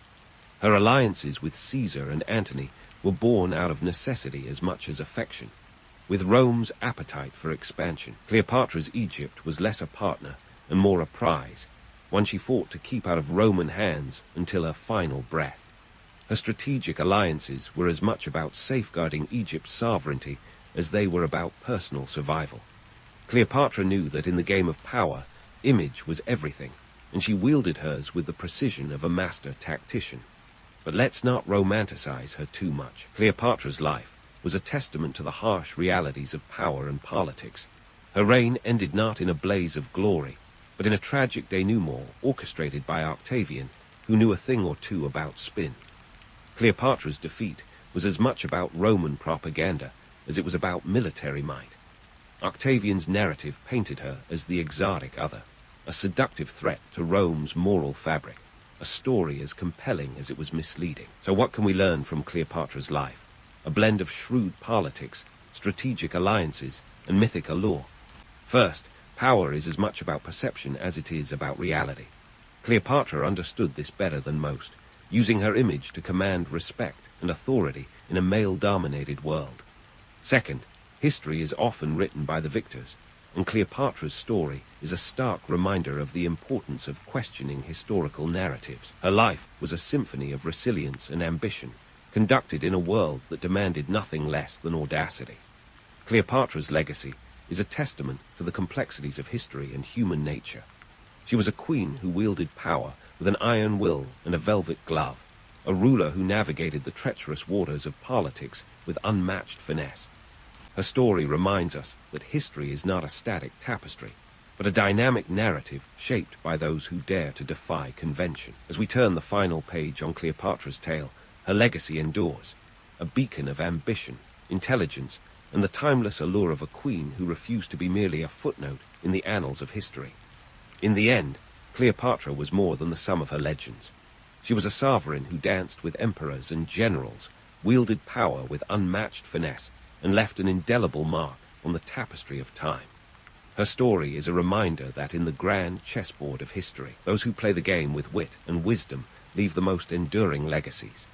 Cleopatra, the queen who played her own tune, remains a symbol of resilience and intelligence, an enduring icon whose story continues to captivate and inspire. So, as we bid adieu to Egypt's last queen, let's remember her not just for her beauty or her lovers, but for the formidable ruler she truly was. In 1485, the English countryside witnessed a pivotal drama that could rival any binge-worthy series today. It was the Battle of Bosworth, a showdown so packed with intrigue, it's basically the Renaissance version of a surprise season finale. Enter stage left, Henry Tudor, a man whose royal resume was as thin as parchment. Here's a dude who spent much of his formative years in Brittany, basically the medieval version of working remotely, yet somehow waltzed onto the battlefield and grabbed the English crown. How did he pull off this seemingly impossible feat? Well, grab your popcorn. Let's be real. Henry Tudor wasn't exactly the obvious choice to lead a nation. He was the last of the Lancastrian line, a family that had been so thoroughly outmaneuvered and outgunned in the War of the Roses that they might as well have been playing chess without any pieces. The War of the Roses wasn't your average family squabble. It was a decades-long Game of Thrones, long before the dragons and direwolves made it cool. The houses of Lancaster and York were like two heavyweight boxers slugging it out for the English crown, with the occasional time-out for a beheading or betrayal. The stakes were high, and the moral of the story seemed to be, trust no one, especially if they're your cousin. In this chaotic landscape, Henry Tudor was like the underdog in every sports movie, minus the training montage. His claim to the throne was, to put it generously, tenuous. Through his mother, Lady Margaret Beaufort, he was a great-great-great-grandson of John of Gaunt, a son of Edward Roman III. That's right. Henry's claim was more 6 degrees of separation than direct heir. But hey, desperate times call for desperate dynastic claims. Despite being the medieval equivalent of a long shot, Henry had a knack for strategic alliances and a dollop of good luck. While hanging out in Brittany, he forged connections with other nobility who were also fans of his less Yorkist, more Lancastrian approach. It was here that he played his first chess move, aligning with the French, who were more than happy to support anyone willing to cause a bit of trouble across the Channel. After all, a destabilized England was a less threatening neighbor. Fast forward to the summer of 1485. Henry decided it was time to put his strategy to the test. He landed at Milford Haven in Wales on August 7 with a ragtag army that looked more like a medieval band of merry men than a conquering force. But don't let that fool you. Henry was as shrewd as he was scrappy. He promised the Welsh folks liberation from Yorkist rule, a little bit of nationalism that worked wonders. With every mile he marched, Henry's army grew. By the time he reached Bosworth Field, he had about 5,000 men ready to rumble. Now, let's talk about Richard Roman III, the reigning king and Henry's opponent. If Shakespeare had you believing Richard was a hunchbacked villain twirling his mustache, well, the truth is slightly less theatrical, but no less interesting. Richard was a seasoned warrior and a formidable opponent. He had the backing of the English nobility and a well-equipped army of around 10,000 men. Yet, Richard's real Achilles' heel was his own paranoia, a paranoia that led him to alienate potential allies faster than you can say betrayal. The battle itself was a classic underdog story. In the chaos of combat, Richard spotted Henry on the field and charged directly at him, a bold move that was as risky as it was desperate. But just when it seemed like Henry might be outmatched, Sir William Stanley, a man who had been playing both sides like a skilled poker player, decided it was time to show his hand. He and his men charged in to support Henry, turning the tide of the battle. Richard Roman III was killed, his crown famously found under a bush and placed on Henry's head. Talk about a battlefield coronation. Henry's victory wasn't just a win for his army. It marked the end of the Wars of the Roses and the start of the Tudor dynasty, a dynasty that would shape the future of England in ways no one could have predicted. Henry's ascent was a masterclass in turning the odds in his favor, a blend of strategic marriages, timely alliances, and just a sprinkle of good fortune. It was also a reminder that, in the Game of Thrones, sometimes the one least expected to win ends up with the crown. What's more, Henry's reign laid the groundwork for a Tudor era that would bring about significant changes, from the solidification of the monarchy to the beginnings of England's global expansion. But for now, he was just the guy who turned a seemingly absurd claim into a royal reality. The ink was barely dry on Henry's coronation when he realized that wearing the crown was only step one. Now, he had to keep it from toppling off his head. Enter the grand strategy of marital diplomacy. If you think the modern-day matchmaking apps have high stakes, try uniting two feuding houses with a single wedding. Henry's marriage to Elizabeth of York in 1486 was less about starry-eyed romance and more about political alchemy. By marrying Elizabeth, the daughter of Edward Roman IV, he effectively glued together the torn pages of the York and Lancaster story, a union that put an end to the Wars of the Roses with more flair than a medieval rom-com. This was the kind of wedding that could make even the most cynical courtier shed a tear, or at least breathe a sigh of relief. But don't let the poetic notion of uniting two houses fool you into thinking this was a relationship built on love letters and moonlit walks. No, this was more akin to a business merger, complete with its own awkward board meetings, in this case, the English court. Henry needed to cement his legitimacy, and Elizabeth was his golden ticket. The marriage was carefully orchestrated to symbolize unity, with a joint coronation of Elizabeth in November 1487 to underscore this point. It was a political masterstroke, the medieval equivalent of a corporate takeover that would make any Wall Street mogul proud. With marital affairs secured, Henry turned his sharp mind to the next big challenge, England's finances. Picture a kingdom where the treasury is as empty as a medieval peasant's pantry after a bad harvest. Henry knew that to keep his throne, he had to stabilize the kingdom's economy. No small feat considering the mess left by the costly Wars of the Roses. His approach was shrewd: reform taxation, tighten fiscal controls, and most importantly, make England's money work for him. If there was a medieval version of extreme couponing, Henry would have been its poster boy. Henry's money-saving tips were the stuff of legend, though not always in a good way.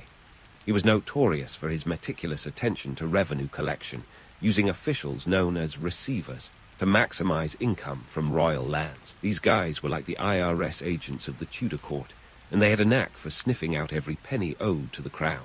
It wasn't exactly the stuff of heroic ballads, but it worked. By the end of his reign, Henry had amassed a fortune of around £1, 5 million, an astronomical sum back then, enough to fund more than a few extravagant banquets, or, a war. Henry's economic policies were not just about hoarding wealth, understood the importance of trade, striking commercial treaties, like the Magnus Intercursus of 1496 with the Duchy of Burgundy, which opened the lucrative Flemish markets to English merchants. This was Henry in his element, juggling geopolitics and economics with the finesse of a court jester balancing plates. It wasn't glamorous, but it was effective. England's merchants thrived, and the treasury swelled, securing the kingdom's financial future. While Henry was busy counting his coins and avoiding debt like the plague, he also had to keep an eye on the international chessboard. Europe was a tangled web of alliances and enmities, and Henry played the game like a seasoned diplomat. His marriage alliances were cleverly orchestrated to build bridges, not walls. He married his eldest son, Arthur, to Catherine of Aragon, the daughter of the Catholic monarchs Ferdinand and Isabella of Spain. This was a diplomatic coup, creating a powerful alliance with one of the most influential kingdoms of the time. Don't get too cozy with the idea that everything was neatly tied up in a bow, though. Henry's reign was peppered with challenges, like the simmering threat of pretenders to the throne. Take Lambert Simnel and Perkin Warbeck, for instance, two names that sound more like characters from a Dickens novel than serious threats. Simnel was a 10-year-old boy used as a pawn in a plot to claim the throne, while Warbeck was a more persistent thorn in Henry's side, masquerading as Richard, Duke of York. These pretenders were a reminder that even the shrewdest king couldn't rest easy on his laurels. So, what do we make of Henry Roman VII? He was a man who turned the business of being king into something resembling a high-stakes chess game, where every move counted. His reign was not just about surviving, but thriving, an era of consolidation, economic prudence, and diplomatic maneuvering. It was less about knights in shining armor, and more about balance sheets and treaties. Henry may not have been a romantic hero, but he was a ruler who understood that sometimes the pen really is mightier than the sword.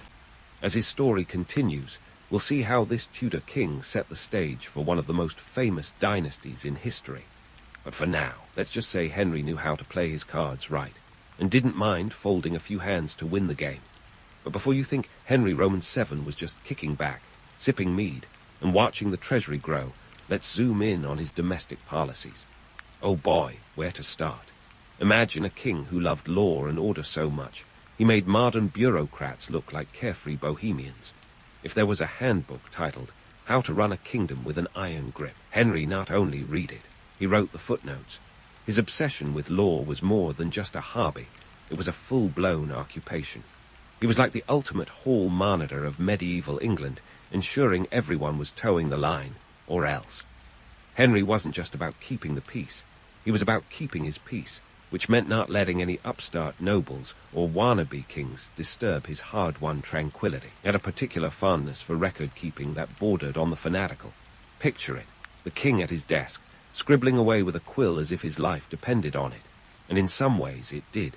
His meticulous records were both a safety net and a power tool, documenting every penny owed to the crown with the precision of a Swiss watchmaker. Now, let's talk about those bizarre laws.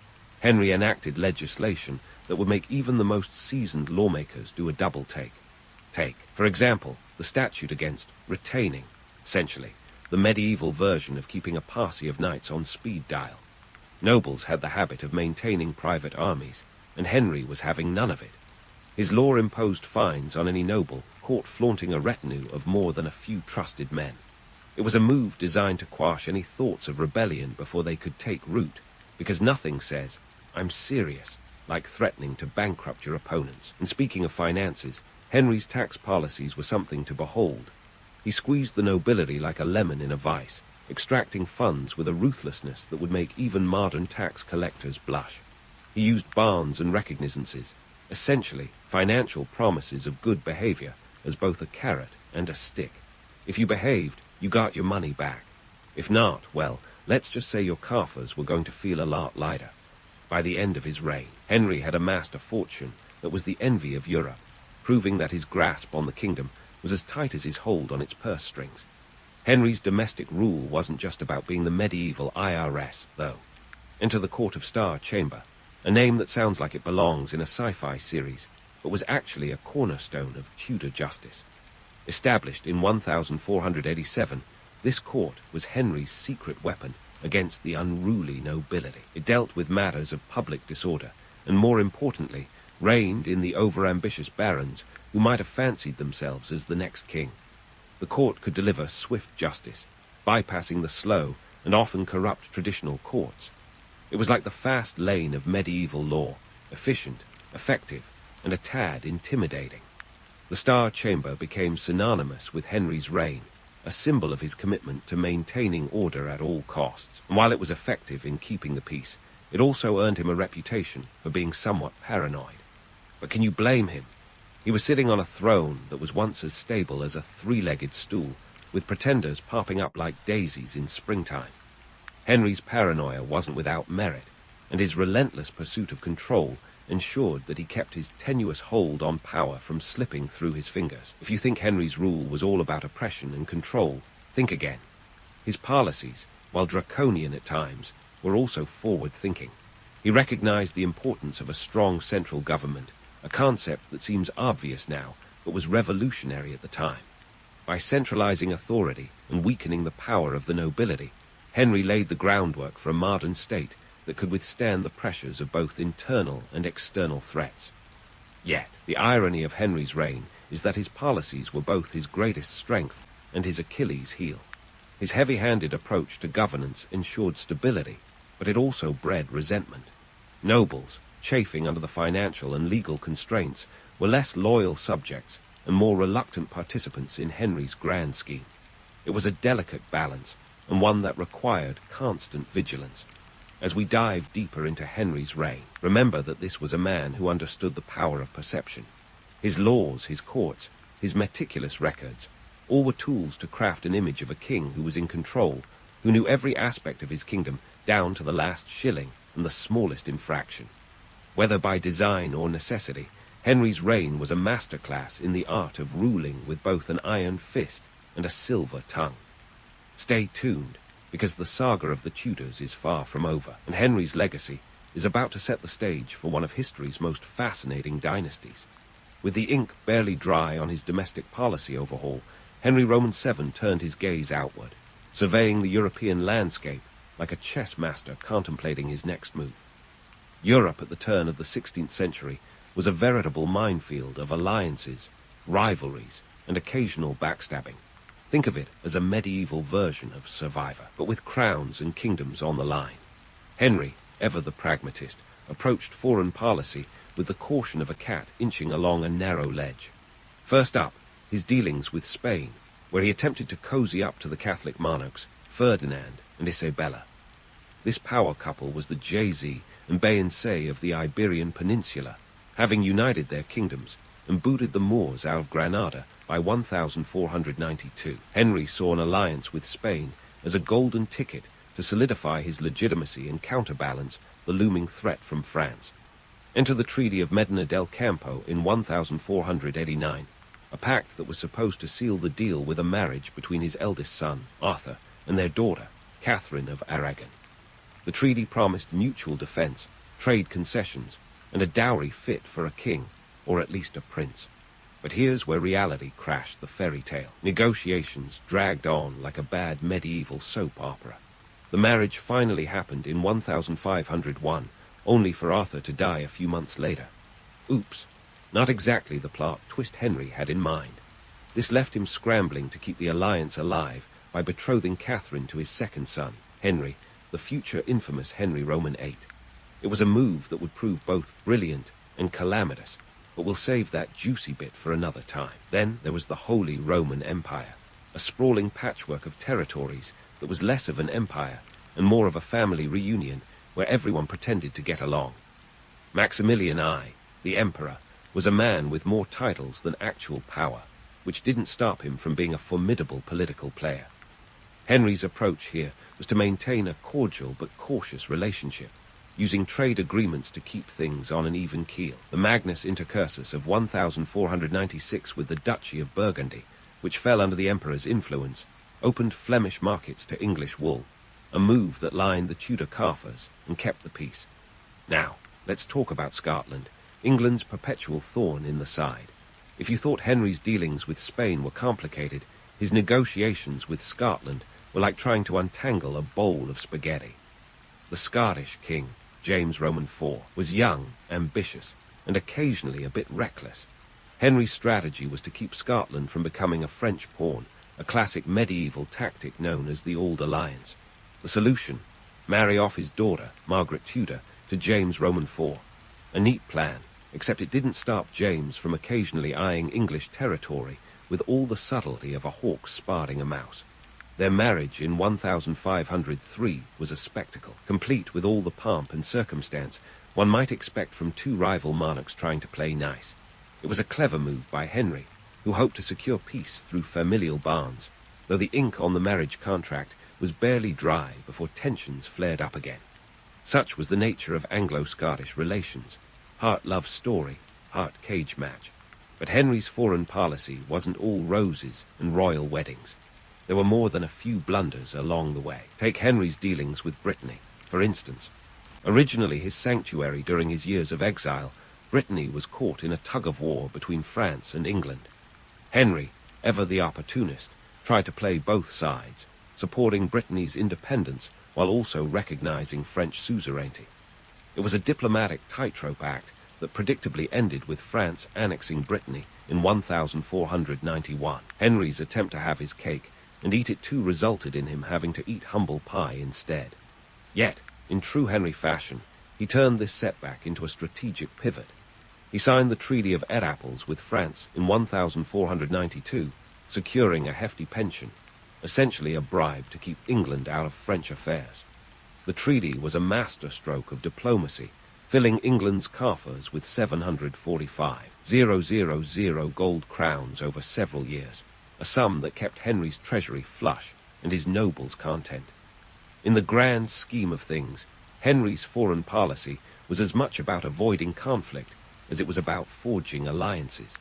He understood that a stable England was less a matter of military might and more of diplomatic finesse. His cautious approach to Europe's tangled web of politics allowed him to keep England relatively unscathed during a time when the continent seemed perpetually on the brink of war.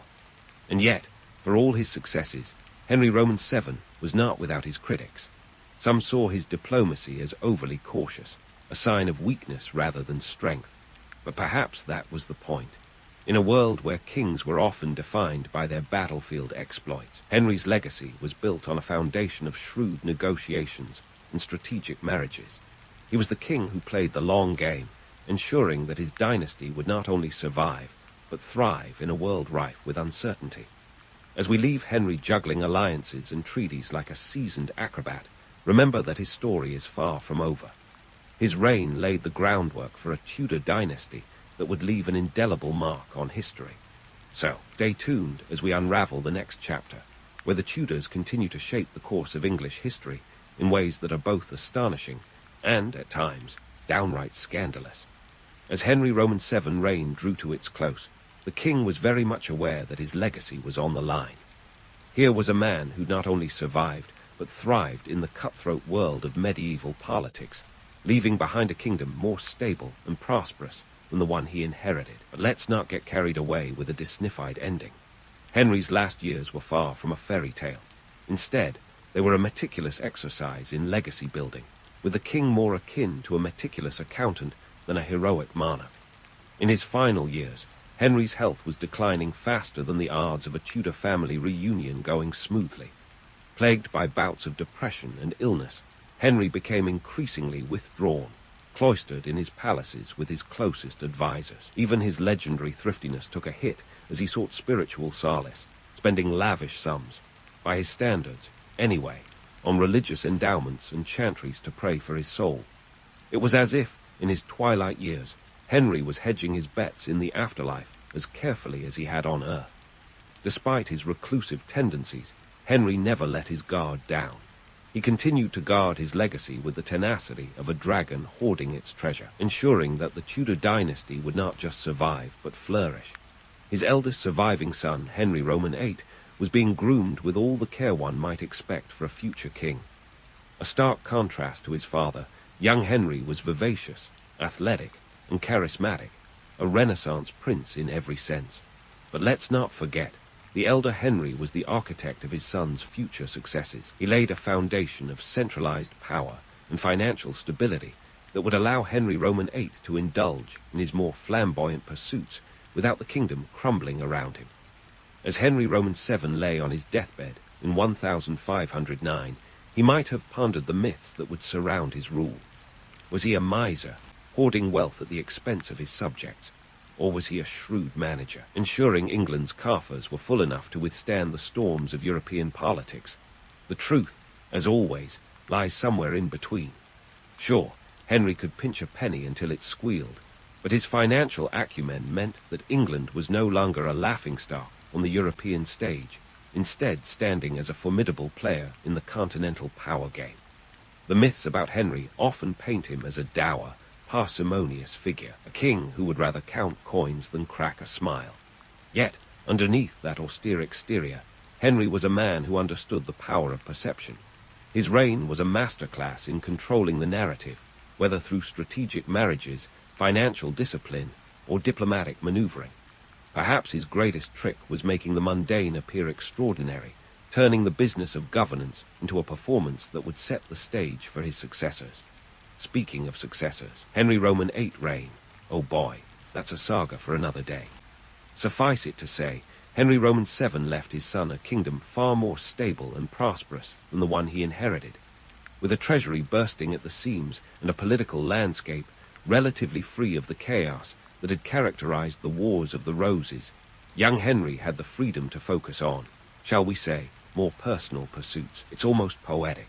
Henry Roman VII prudence paved the way for Henry Roman VIII prodigality.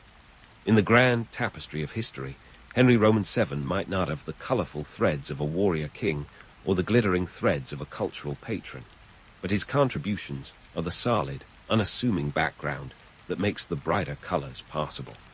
He was the king who turned England from a battlefield into a boardroom, where diplomacy and strategy won the day. And while his reign might lack the fireworks of his sons or the drama of his predecessors, it was no less impactful.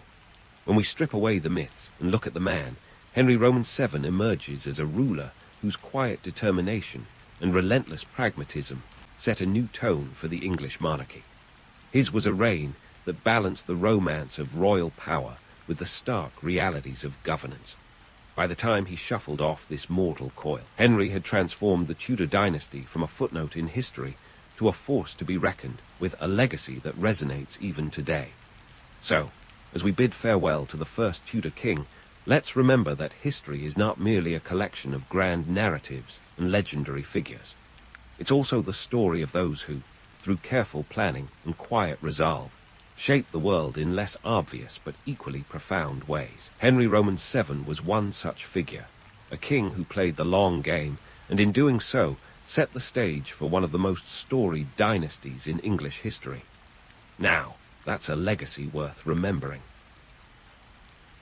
In the bustling streets of ancient India, where the scent of incense mingled with the earthy aroma of dust, a saga was unfolding that would shape a nation. Enter the Gupta Empire, a powerhouse of the 4th century CE, often hailed as the golden age of India. But hold your elephants, because this isn't your run-of-the-mill fairy tale of peace and prosperity. This is a story where strategy was the name of the game, and the stakes were the future of an entire subcontinent. Our story kicks off with Chandragupta I, the man who would turn the tide of history. Now, if you're picturing a humble peasant who rose from the ashes, put down your popcorn. The tales of Chandragupta's modest beginnings are more bedtime stories than documented history. Sure, it's tempting to believe in the underdog, but the reality is more Game of Thrones than Cinderella. Chandragupta had a leg up in the form of clever alliances and power marriages, which, let's be honest, were the medieval equivalent of a LinkedIn endorsement.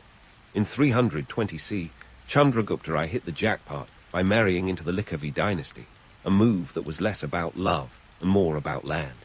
The Likavis were a prestigious clan with connections that stretched like an ancient network of influencers.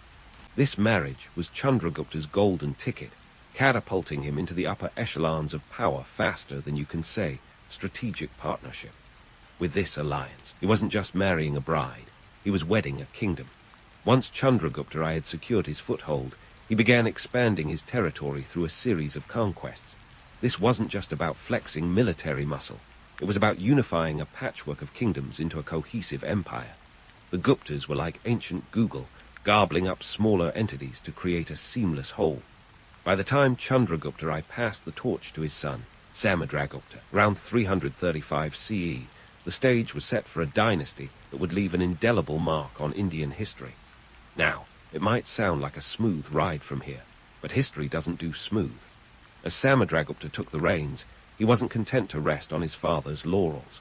Known as the Napoleon of India, he was less about peace treaties and more about expanding the empire with a vigor that would make Julius Caesar blush. His campaigns, detailed in the Allahabad pillar inscription, boast a subcontinental road trip where he conquered over 20 kingdoms. Talk about wanderlust. But here's where the plot thickens. Samudragupta wasn't just a warmonger. His reign marked a cultural and intellectual renaissance. The Guptas were patrons of art, science, and literature, creating an environment where scholars like Aryabhata and Kalidasa thrived. This era saw advancements in mathematics with the introduction of the concept of zero, a number that, ironically, had infinite implications for the future of mathematics. And let's not forget the classic Sanskrit drama and poetry that flourished under Gupta patronage, setting a literary standard that would echo through the ages. Despite the romanticized image of the Gupta Empire as a beacon of knowledge and prosperity, the reality was more nuanced. Yes, there was a cultural flowering, but it was fueled by the spoils of war and the subjugation of smaller states. The empire was a complex tapestry of power, prestige, and politics, where strategic marriages were as common as arranged marriages, and the sword was as mighty as the pen. So, as we dive into the intricacies of the Gupta social structure in the coming chapters, keep in mind that this golden age was not just a period of peaceful reflection and scholarly pursuits. It was an era driven by ambition, power plays, and the ever-present shadow of conquest. A time where the myth and the reality danced a delicate waltz, leaving a legacy that would shape the very fabric of Indian civilization. As we segue from the glittering achievements of the Gupta Empire, let's unravel the social tapestry that held it all together, a web as intricate as the zero-based mathematics it famously spawned. Welcome to the world of the Gupta social structure, where the caste system was not just a list of rules, it was the ancient equivalent of a viral hashtag. Your caste determined your job, your diet, and even your potential for upward mobility, or more accurately, the lack thereof. Imagine a social network where you couldn't just hit unfollow or change your profile picture to escape your past. At the top of the heap were the Brahmins, the priestly class, who were basically the blue-check verified accounts of ancient India. These guys had the dual role of spiritual advisors and gatekeepers of knowledge, wielding power that would make even modern influencers blush. They claimed the exclusive rights to perform religious rituals and interpret sacred texts, which wasn't just about spiritual enlightenment. It was a power play that reinforced their status and made sure everyone else knew where they stood. In a society where karma was more than just a concept, but a currency of social capital, the Brahmins had a monopoly on spiritual stocks. If religion was the opium of the masses, the Brahmins were the dealers. Next, we have the Kshatriyas, the warriors and rulers. These were the folks responsible for defending the realm and expanding its borders, much like the familial conquests of the Gupta rulers themselves. The Kshatriyas were the muscle behind the empire's might, the sword-wielding Instagrammers of their day, whose posts would probably include a lot of flexing, literally. Their job was to protect Dharma, the moral order of the universe, which sounds noble until you realize it often involved plundering neighboring regions in the name of empire building. A necessary evil, perhaps, but one that kept them in the upper echelons of society. With ancestors like the legendary Rajput warriors, their legacy was one of valor and occasionally ruthless pragmatism. Beneath them, you'd find the Vaishyas, the merchants and landowners. These were the folks who kept the economy humming, trading in everything from silk to spices. Picture them as the linked-in power users, always networking and expanding their business horizons. They were like the silent partners in a major corporation, overshadowed by the Brahmins and Kshatriyas, but indispensable to the empire's prosperity, ensured the economic stability that funded those grandiose Gupta art projects and scientific endeavors. The Vaishyas were the unsung heroes of the economic miracle that was the Gupta Empire, proving that while you can't take it with you, you can certainly build an empire with it. And then there were the Shudras, the laborers who did the heavy lifting, literally and metaphorically. They were the ones who tilled the fields, built the structures, and made sure the empire didn't grind to a halt. In many ways, they were the unsung backbone of society, the tireless workers who kept the cogs of the Gupta machine turning. While they weren't afforded the prestige of the upper castes, their contribution was no less critical. Think of them as the essential workers of their time, whose importance was recognized only in their absence. The Shudra's place in the social hierarchy was a stark reminder of the rigid structure that dictated every aspect of life during the Gupta era. Now, let's not sugarcoat it. The caste system wasn't just a quaint relic of a bygone age. It was a societal straitjacket. Social mobility was about as common as a snowstorm in Chennai.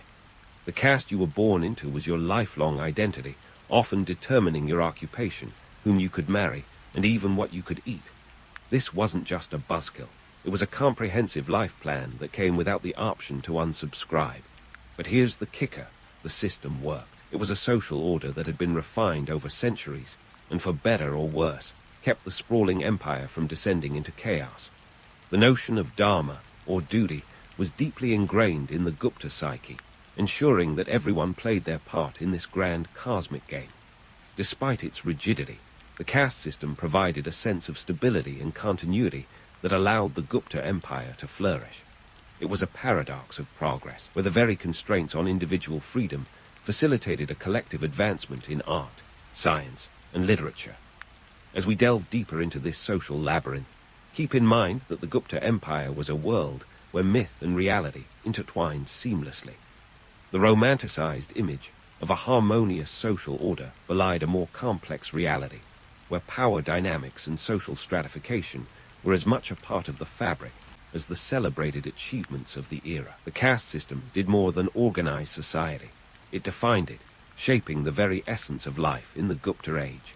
So, while we marvel at the Gupta Empire's intellectual and cultural legacy, let's not forget the societal scaffolding that supported it all. It was a world where the social media of the day dictated not just who you were, but who you could aspire to be.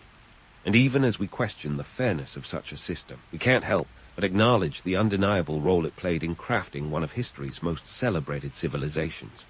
The Gupta Empire was a land of paradoxes, where progress and tradition danced a delicate waltz, leaving a legacy that continues to intrigue and inspire. As we prepare to explore further, remember that history is never just black and white. It's a rich tapestry of shades and hues that tell a story as complex as the people who lived it. So, as we stand on the cusp of the Gupta Empire's economic extravaganza, let's trade in our rose-tinted glasses for a pair of reality bifocals. We've all heard the tales of endless treasure chests spilling over with gold coins in silk so fine they'd make your favorite Instagram filters blush. But the real wealth of the Gupta Empire, it wasn't just about flaunting some shiny bling. No, my friends, it was about a diversified portfolio that would make even Wall Street titans nod in approval. First up, let's chat agriculture. If you think ancient India was all about palaces and peacocks, think again. The backbone of the empire was the good old plough and field, with agriculture providing the sustenance upon which the mighty Gupta machine ran. We're talking rice, wheat, millet, and lentils, enough to make any carb lover swoon. The fertile lands of the Gangetic Plain were the empire's breadbasket, and the Guptas were smart enough to know that you can't eat gold, but you can sure bet your Baram rupee on a good harvest. Speaking of rupees, the currency of the Gupta Empire was another stroke of economic genius. Unlike the haphazard mintings of previous dynasties, Gupta coins were the Bitcoin of their time, ubiquitous and hard to fake. These coins weren't just shiny trinkets. They were a statement. Made from gold, silver, and copper, each coin was meticulously crafted, often bearing the effigies of ruling monarchs, which was like having a little piece of propaganda jingling in your pocket. With inscriptions in Sanskrit, these coins weren't just currency. They were cultural ambassadors, spreading the Gupta's glory far and wide. But here's where the plot thickens.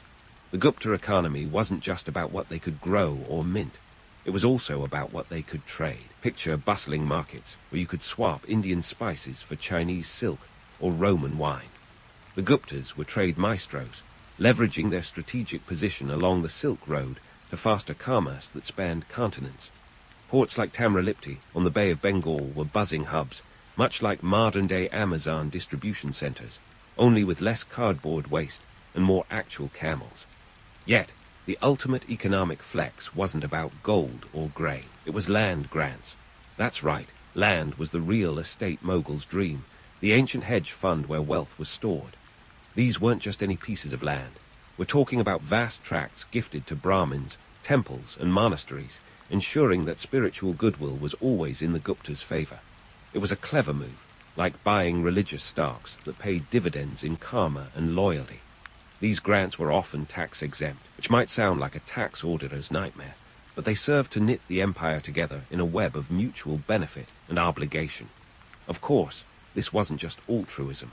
The Guptas knew that to keep their empire ticking, they needed a stable and loyal base.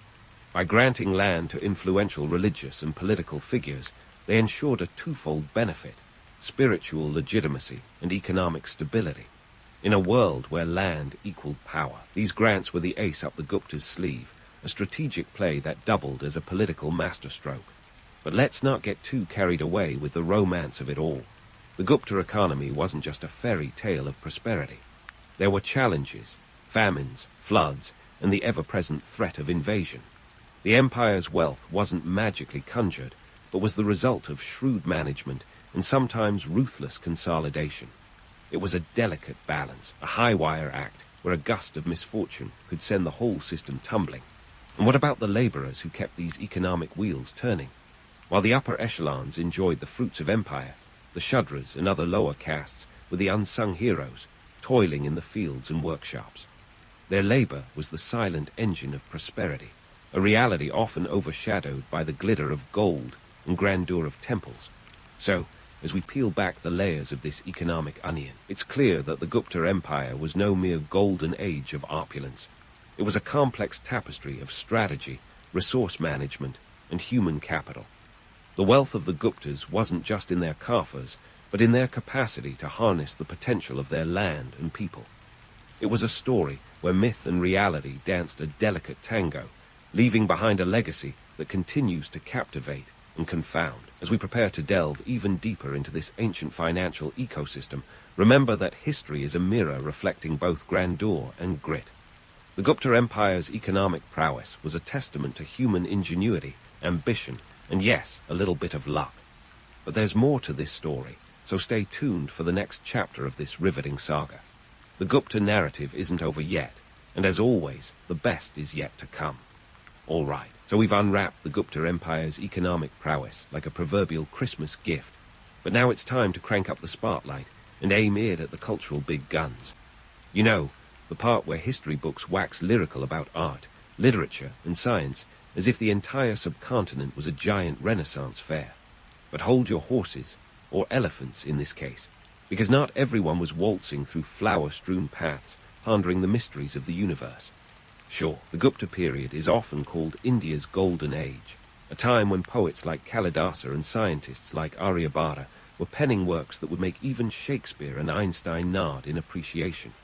Kalidasa, whose mastery of Sanskrit drama and poetry was unrivaled, gave us classics like Shakuntala and Meghajuta. These weren't just words on a page, they were cultural phenomena. They resonated with audiences, capturing the imagination with tales of love, nature, and the divine. But let's be real, Kalidasa wasn't scribbling away in a utopian bubble. He was operating in a society where patronage was the name of the game. Monarchs and wealthy patrons were the medici of their day, funding artists and scholars to pump out masterpieces that doubled as propaganda. Culture was a currency, and the Guptas were minting it in spades.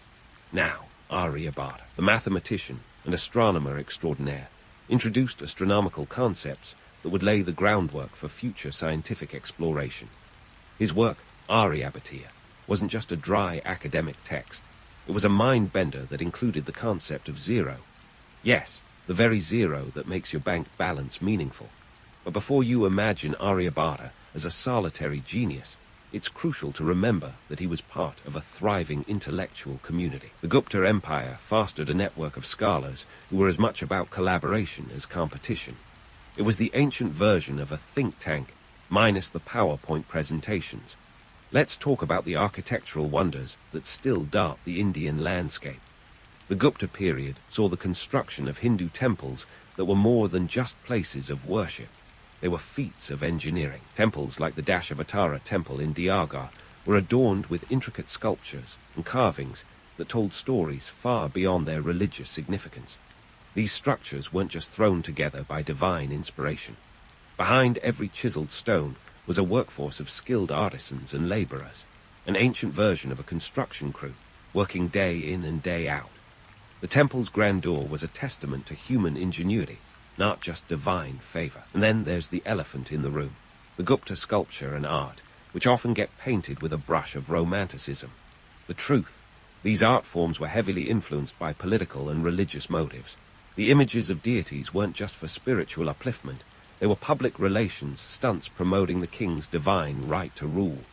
The Ajanta caves, with their stunning murals and carvings, are a testament to this. While they showcased artistic brilliance, they also served as visual narratives that reinforced religious and political ideologies. Every stroke of paint and chisel was a calculated move in a larger game of power and influence. But don't let the grandeur fool you into thinking this was some kind of cultural utopia. Sure, there were artistic breakthroughs, but the average citizen wasn't lounging around composing poetry. Most people were busy with the daily grind, farming, trading, or laboring. Culture was something that happened to them, not something they participated in. It was like living next to a concert hall, but never having the time or the ticket to go inside. The cultural achievements of the Gupta period were the icing on a very substantial cake of hard work, economic strategy, and social structure. And let's not forget the scientific advancements, which weren't just eureka moments in isolation, were the byproducts of a society that valued knowledge, but also demanded practical applications. The Gupta period saw developments in metallurgy that would make any modern-day metallurgist smile. The famed Iron Pillar of Delhi, which has stood rust-free for over a millennium, is not just a monument, but a metallurgical marvel. It symbolized the technological prowess of the time, proving that the Guptas weren't just about pretty poetry and philosophical musings. But here's the kicker. While these achievements are rightly lauded, the myth of the Gupta Empire as a land of endless enlightenment is a tad exaggerated. Beneath the surface of these cultural and scientific triumphs lay the harsh realities of power, politics, and patronage. The empire was a carefully maintained balance of cultural diplomacy and military might, where creative expression was often yoked to the chariot of statecraft. In essence, the Gupta period was a fascinating blend of intellectual fervor and societal pragmatism. It was a time when art and science blossomed not in a vacuum, but in the fertile soil of political ambition and economic necessity. The romanticized image of a golden age is appealing, but the truth is far more nuanced. It was an era where myth and reality coexisted, each informing and influencing the other in a complex dance that continues to captivate historians and scholars alike. So, as we peer deeper into the Gupta kaleidoscope, remember, history isn't just a parade of rosy achievements, but a tapestry woven with threads of struggle and ingenuity. The Gupta legacy is a testament to human creativity and resilience, a reminder that even in so-called golden ages, the sheen of success is often underpinned by the grit of reality. But don't pack away your curiosity just yet. There's more to uncover about this enigmatic empire in the chapters ahead. Stay tuned for the next act in this epic saga, where we'll continue to explore the intricacies of one of history's most compelling civilizations. So, we've marinated in the opulent glow of the Gupta Empire's cultural and scientific achievements, but hold onto your toga, or dhoti, as it were, because we're about to hit the part of the story where the wheels start to wobble. It's the historical equivalent of watching a high-flying trapeze act suddenly realize they forgot the net. Enter the decline of the Gupta Empire, a tale filled with more drama than a season finale of your favorite binge-worthy series. First up, the infamous Hunas, those pesky invaders who were about as welcome as a surprise pop quiz on a Monday morning. By the late 5th century CE, the Guptas found themselves under siege from these Central Asian nomads, who had a knack for showing up uninvited and making themselves a little too comfortable. The Hunas, ancestors of the Huns who famously bullied their way across Europe, were led by none other than Toramana and his son Miharacula, names that probably still send shivers down the spines of Indian historians. These invasions weren't just a series of unfortunate events. They were a catastrophe that exposed the Achilles heel of the Gupta Empire, overextension and underpreparedness. Much like a teenager with a maxed-out credit card, the Guptas had expanded their empire to the point where their resources were stretched thinner than a hipster's mustache. The Hunas capitalized on this vulnerability, wreaking havoc across the northern plains and leaving a trail of destruction that would make even the most hardened warlord wince. But let's not pin all the blame on the Hunas.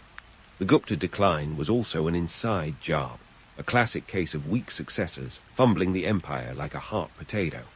After the illustrious reign of Skandagupta, who valiantly held off the Hunas for a time, the subsequent rulers were about as effective as a chocolate teapot.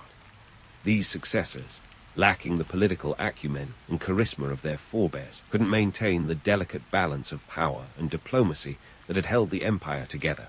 And then there was the pesky issue of decentralization. As the Guptas expanded, they granted local autonomy to regional governors, a move that was great for immediate control but disastrous in the long run. These governors, like teenagers left home alone with the car keys, began to assert their independence, chipping away at the central authority. The Gupta Empire, once a unified powerhouse, began to resemble a patchwork quilt of semi-independent states, each with its own agenda. Economically, things weren't looking much rosier. The empire's coffers, once overflowing with the spoils of trade and agriculture, started to resemble a leaky bucket. The Huna's invasions disrupted trade routes, and local economies began to falter. With less revenue flowing in, the empire struggled to pay its armies, maintain infrastructure, and manage its vast territories. It was a classic case of the economic domino effect. Once one piece fell, the rest followed suit in a less than graceful tumble. Now, let's talk legacy. The Gupta Empire is often romanticized as a beacon of prosperity and enlightenment, and to be fair, it did lay down some impressive cultural and intellectual milestones. But its decline reminds us that even the greatest empires are built on shaky foundations. The myth of the Gupta Golden Age, while appealing, glosses over the gritty realities of political intrigue, economic struggle, and social stratification that simmered beneath the surface. Yet, here's where history throws us a curveball.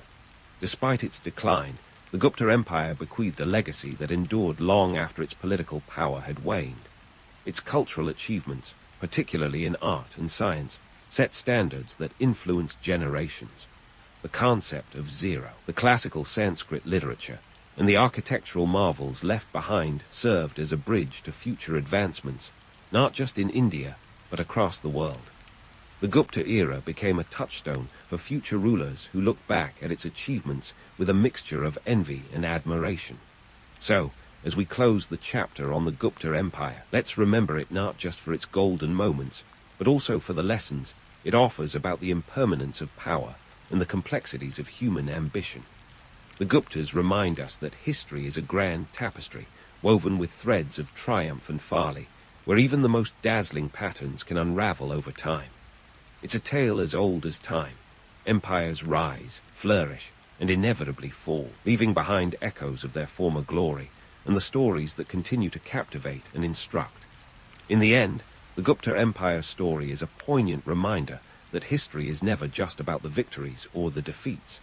It's about the journey, the highs, the lows, and the enduring human spirit that blazes trails through the annals of time. So let's raise a metaphorical glass to the Guptas, those architects of India's golden age, whose legacy is as intricate and vibrant as the civilization they helped shape.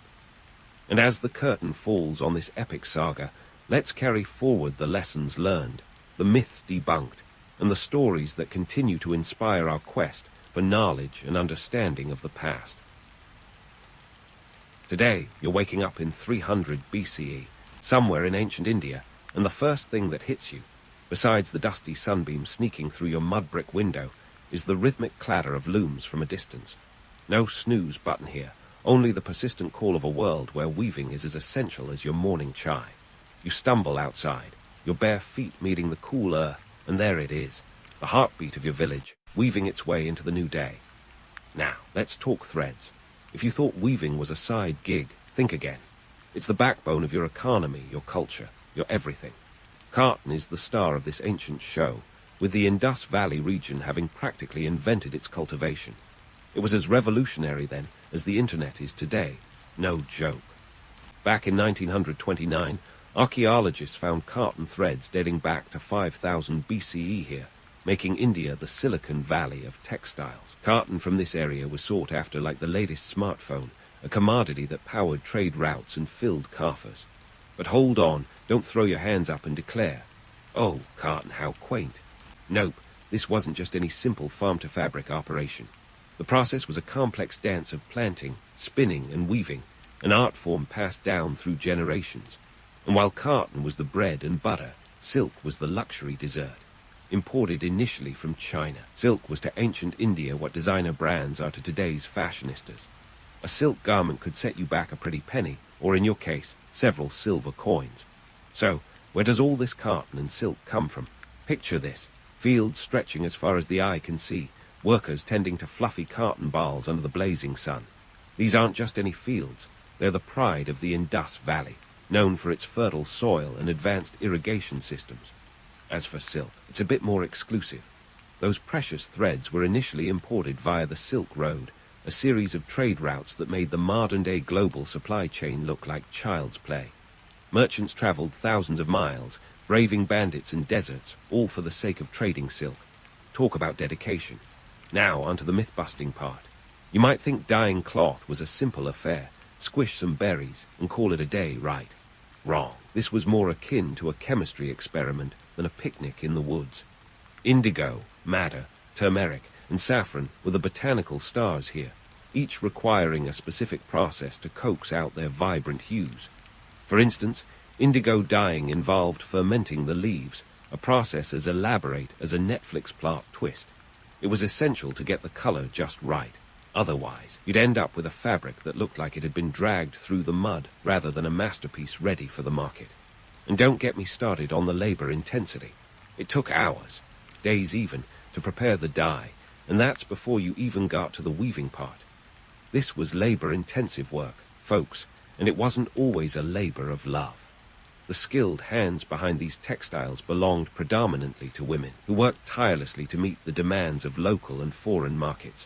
Weaving was a communal activity, a tapestry of social interaction and economic necessity. But why did all this matter? Simple. Textiles were power. They were currency, status symbols, and cultural expressions all rolled into one. Whether you were a local merchant or a visiting dignitary, the quality of your clothes spoke volumes about your wealth and influence. Textiles were so integral to trade that they even made their way into royal politics, with rulers using them as diplomatic gifts to curry favor or seal alliances. This wasn't just making clothes, it was weaving the very fabric of society. As the sun climbs higher, you find yourself drawn toward those looms you heard earlier. The weavers are already at work, their hands a blur of motion, threading shuttles with practiced ease. Each loom tells a story, patterns passed down like heirlooms, motifs that hold meaning far beyond their beauty. This is where the real magic happens, where raw materials transform into something much more, the tangible outcome of a society's skill, innovation, and labor. So, as the day begins in earnest, take a moment to appreciate the symphony of sounds around you, the chatter of weavers, the hum of trade, the whispers of history woven into each thread. This is life in ancient India, where a loom's rhythm was as vital as the beating of your heart. And trust me, this is just the start of your day-long journey into this vibrant, colorful world. As the sun nudges higher, casting a warmer glow over the village, the economic machinery behind those rhythmic looms comes into sharper focus. Ever wonder how a seemingly mundane piece of cloth could hold so much sway? Well, my friend, let me unravel this thread for you. We're talking about an era where a bolt of fabric wasn't just fabric, it was a power move. Imagine getting your hands on the latest iPhone. That's the kind of social currency we're dealing with here, except it's woven and not programmed. Now, let's talk numbers. A single piece of high-quality woven cloth, especially those luxurious silk variants, could fetch up to 50 silver panas. For context, that's equivalent to several months of wages for a skilled craftsman in the Mauryan Empire.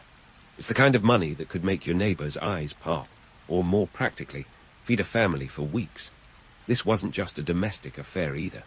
Indian textiles were like the rock stars of their time, adored far beyond the confines of the subcontinent. Cue the trade routes, those ancient arteries of commerce pumping Indian textiles into the broader world. From the bustling markets of Cleopatra, the capital of the Mauryan Empire, to the distant shores of Egypt and Rome, these fabrics traveled as far as their reputation could carry them, which, spoiler alert, was pretty far. The Silk Road might get all the glory in history class, but let's not forget the maritime routes that connected India to Southeast Asia, the Middle East, and beyond. Indian merchants were like the original globetrotters, braving the high seas on dhows and triremes, carrying not just goods but stories and cultures. But hold on a second. Let's dial back to the Mauryan Empire, a superstate of its time, and talk about how it kept this textile train rolling. The Mauryans, under the shrewd rule of Chandragupta and later Ashoka, were no slouches when it came to trade policies. They knew the value of their textile industry like a modern government knows the value of tech startups. Taxes were levied on the production and sale of cloth. Yep, those pesky taxes have been around forever, and these revenues lined imperial coffers, funding everything from military campaigns to public works. The Mauryans also implemented a standardized system of weights and measures, ensuring that every piece of cloth was worth its weight in silver, literally. It's like having a universal app for currency conversion, only this one's etched in stone and not subject to a Wi-Fi outage. They even had state-run textile workshops called karkhanas, which were essentially the original sweatshops. albeit with a royal stamp of approval. These workshops were centers of production and innovation, where the best weavers worked their magic under the watchful eyes of government officials. But let's not romanticize the past too much. This wasn't some idyllic economy where everyone thrived in harmony. No, this was a cutthroat world of credit systems and barter deals that would make modern stock traders sweat. Weavers often worked on credit, borrowing raw materials from merchants and paying them back with finished goods. It was a delicate balance, a high-wire act without a safety net, where a failed crop or a delayed shipment could spell financial ruin. And barter wasn't just a quaint notion, it was a necessity. In a world where currency wasn't always reliable, goods often traded hands based on their intrinsic value rather than a fixed price. You might swap a bolt of cloth for a bushel of grain or a jug of oil, a practice that kept the wheels of commerce turning smoothly. It's a testament to human ingenuity, really, that such a complex economy could thrive without the conveniences we take for granted today. So, as you stand there, soaking in the sounds of weaving and the sense of dye, remember that each thread isn't just a thread. It's a line connecting a weaver to a merchant to a buyer, and a buyer to the broader world. It's a reminder that even in ancient India, economics wasn't just numbers on a ledger. It was the heartbeat of society, the unseen hand guiding everything from politics to personal relations. And Buddy, we're just scratching the surface of this vibrant tapestry. Stay tuned, because the journey's far from over. So, as we stand at the cusp of midday, let's peel back the curtain on the people who made those miraculous threads come to life. This isn't just a group of folks casually tossing yarn around. We're diving into an intricate world where weaving was both an art form and a relentless economic machine. Imagine a society where your life path is etched in the family loom, and where the caste system was both a guiding map and a set of shackles. Sounds like a lot of pressure, right?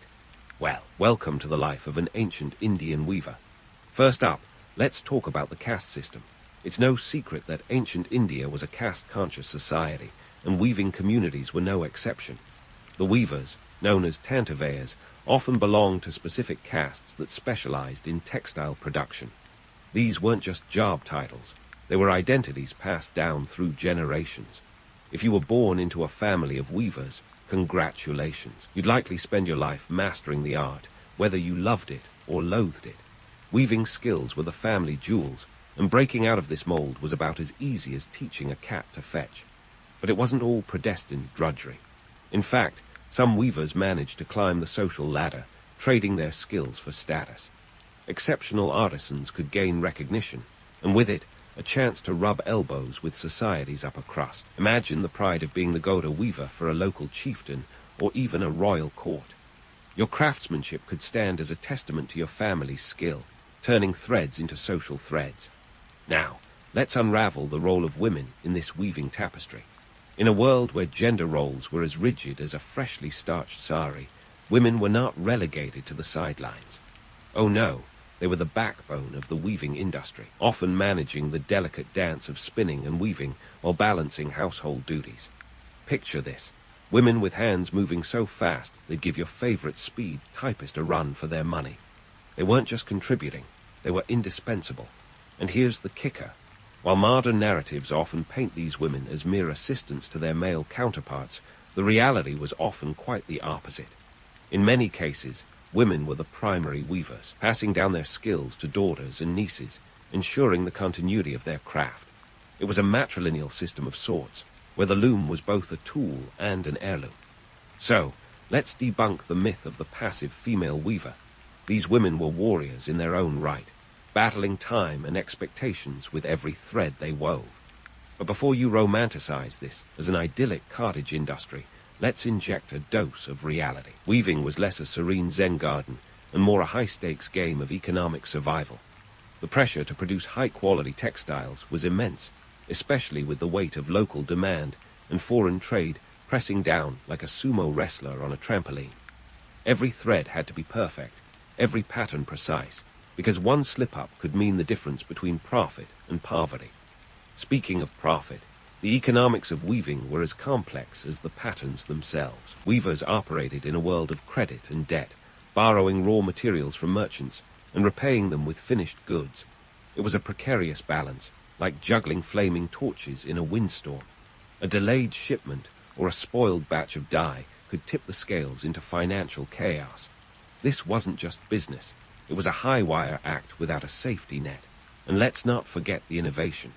The notion of the humble weaver is as outdated as a rotary phone. These artisans were more akin to tech wizards of their time, constantly innovating to meet the demands of a dynamic market. They experimented with new patterns, dye techniques, and weaving methods, pushing the boundaries of what was possible with thread and loom.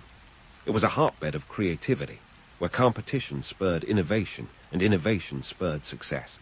So, as the sun reaches its zenith, casting sharp shadows and illuminating the vibrant world of the weavers, take a moment to appreciate the intricate dance of skill, tradition, and innovation that defined this ancient industry.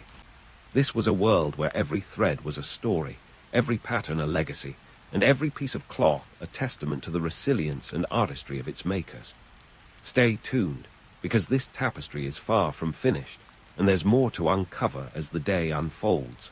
So, as we wade into the afternoon, with the sun working overtime to stretch those shadows into something out of a Salvador Dali painting, let's switch gears to the politics of weaving. You might think, politics, in weaving. Oh, you bet your best sari there was politics. This wasn't just about fashion statements. It was a high-stakes game where threads were spun into power plays. First, let's unravel the geopolitical tapestry of textiles. We're not just talking about the local chieftain's daughter wanting the latest fashion for her wedding.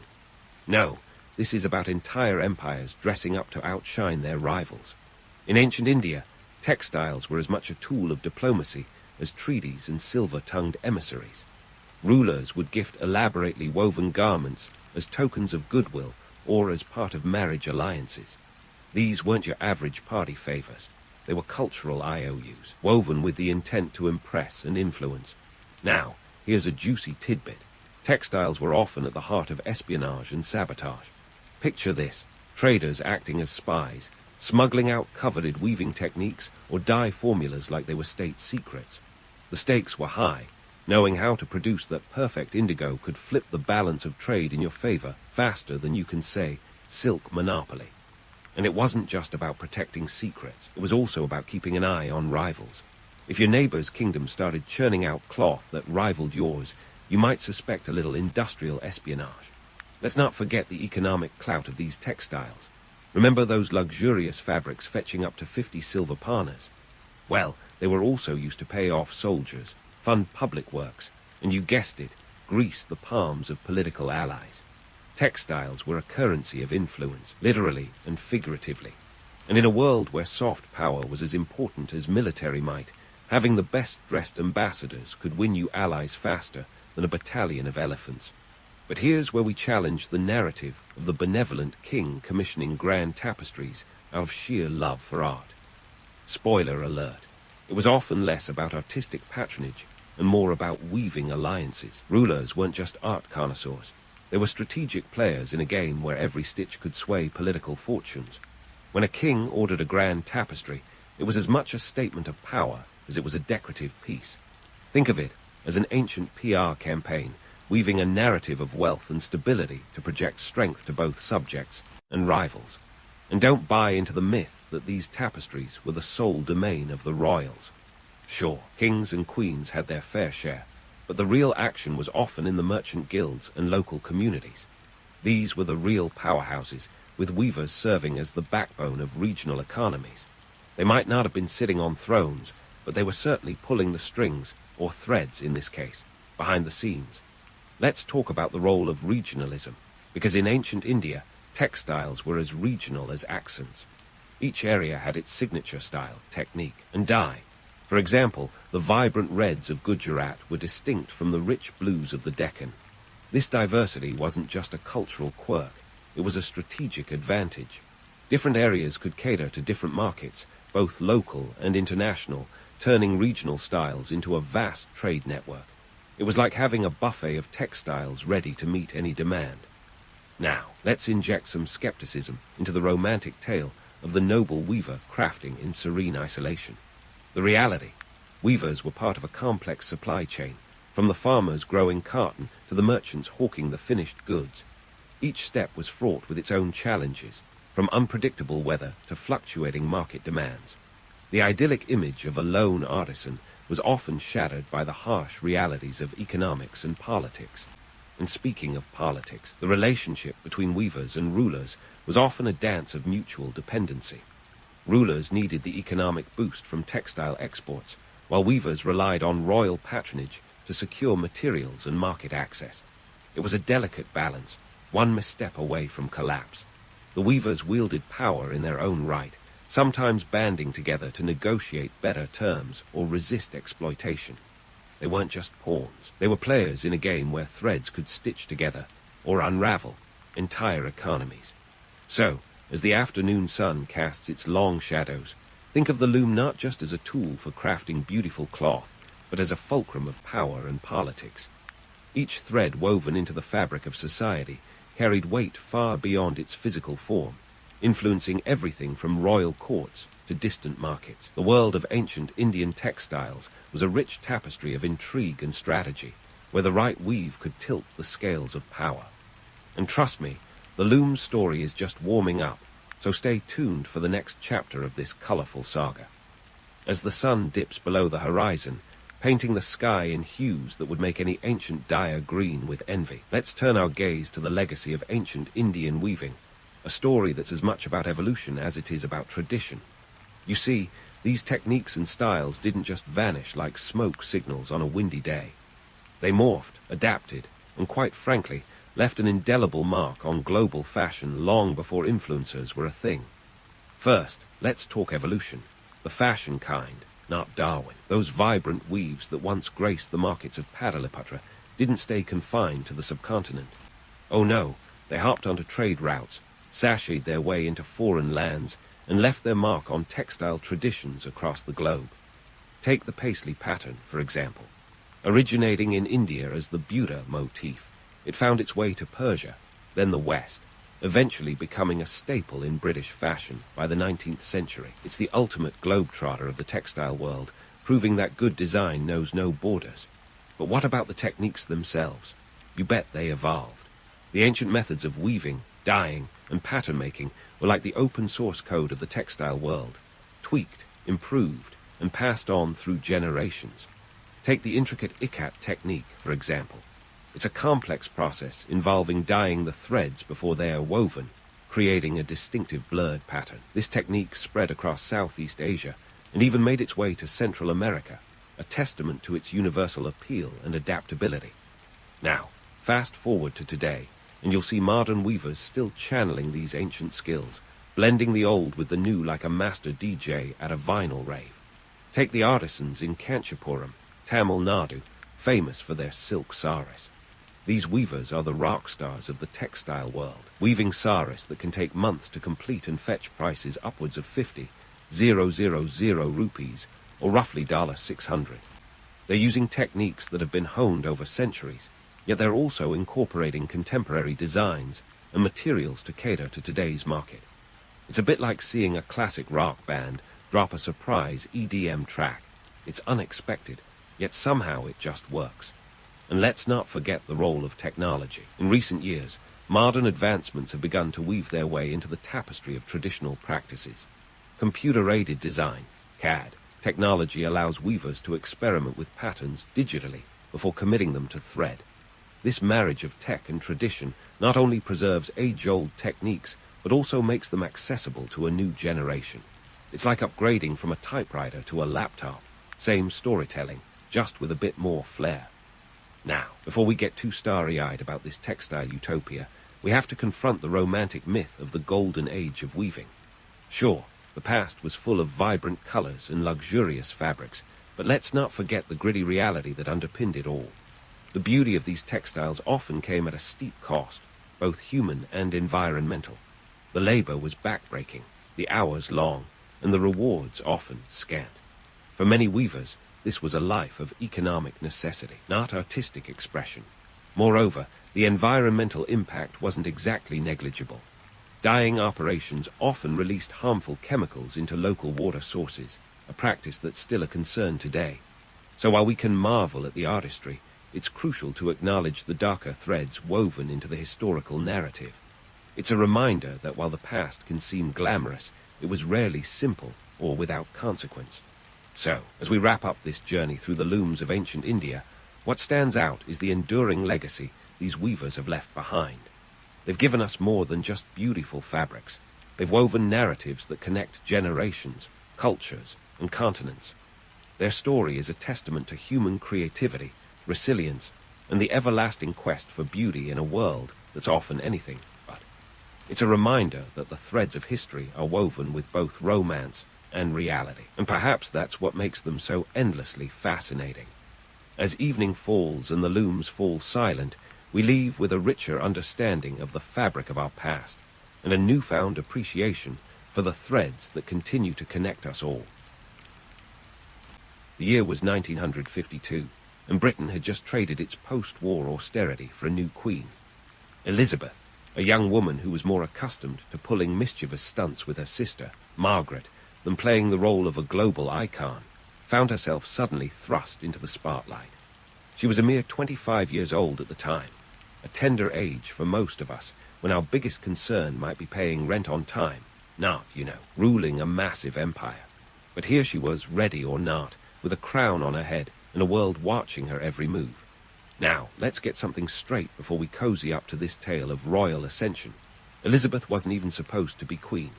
Her father, King George VI, only became king because his brother Edward Roman VIII decided that marrying an American divorcee, Wally Simpson, was worth ditching the throne for.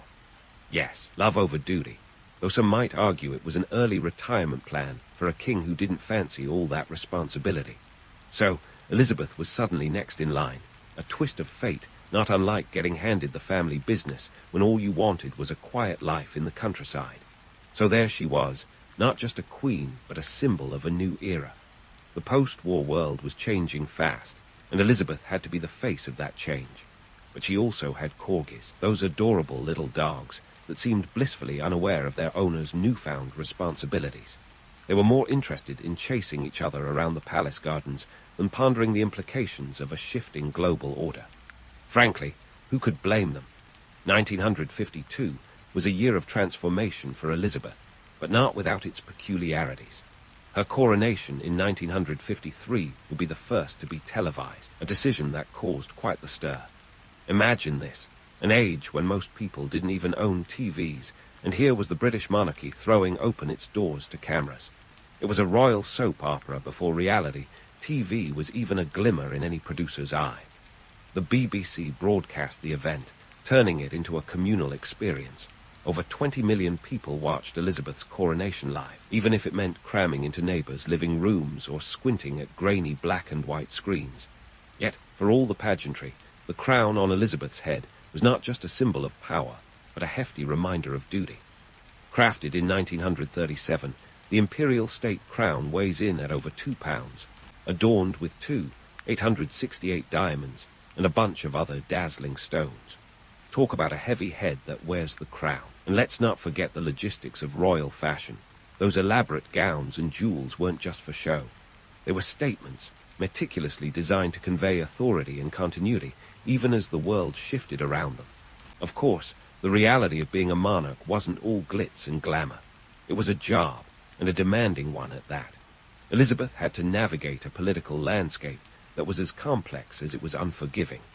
Britain's empire was shrinking, with countries clamoring for independence faster than you could say colonialism. The Commonwealth was forming, a sign of changing times, and Elizabeth had to be the glue holding it all together. Now, it's tempting to paint this young queen as a fairy tale princess, stepping gracefully into her role. But let's be real. Elizabeth's early reign was anything but a Disney movie. It was more like a crash course in political science, sprinkled with a bit of family drama and a dash of international affairs. She had to meet with Winston Churchill, the iconic wartime leader who returned as Prime Minister. Imagine being in your mid-20s and having to discuss state matters with someone who had already been a historical figure before you were even born. No pressure, right? While Elizabeth was learning to juggle these newfound responsibilities, her corgis were likely causing mischief in Buckingham Palace, blissfully ignorant of the weighty matters at hand. It's a comforting thought, really. No matter how serious things got, there were always those little dogs, yapping and playing, a reminder that some things in life remain charmingly uncomplicated. Elizabeth's ascent to the throne was a whirlwind, a testament to the unpredictability of life and the resilience of a young woman who rose to the occasion even when it wasn't what she'd planned. She became a symbol, a leader, and perhaps most importantly, steady presence in a rapidly changing world. And as she navigated this new role, the world watched, fascinated by the young queen who wore history's weight with grace and a touch of humor, all while her corgis trotted happily by her side. In the end, Elizabeth's early years as queen were about more than just assuming a title. They were about defining what it meant to be a modern monarch in a world that was anything but static. It was about balancing tradition with innovation, duty with personal identity, and doing it all under the watchful eye of an entire planet. And as she embarked on this lifelong journey, Elizabeth proved that sometimes the most unexpected paths lead to the most profound legacies. And so, Elizabeth found herself not just wearing the crown, but also redefining what it meant to wield it. Fast forward a bit to the swinging 60s and tumultuous 70s, a time when Britain was as much a roller coaster as a nation could be. We're talking about an era that tossed tradition into a blender with a dash of rebellion and a sprinkle of economic turmoil. The result, a smoothie of challenges that Elizabeth had to sip with a stiff upper lip. The 1960s were a bit like when your favorite band drops a new album that's completely different from their usual sound. Exciting, but definitely unsettling. For Elizabeth, the era marked a seismic shift in global power dynamics, primarily driven by the wave of decolonization. Picture this.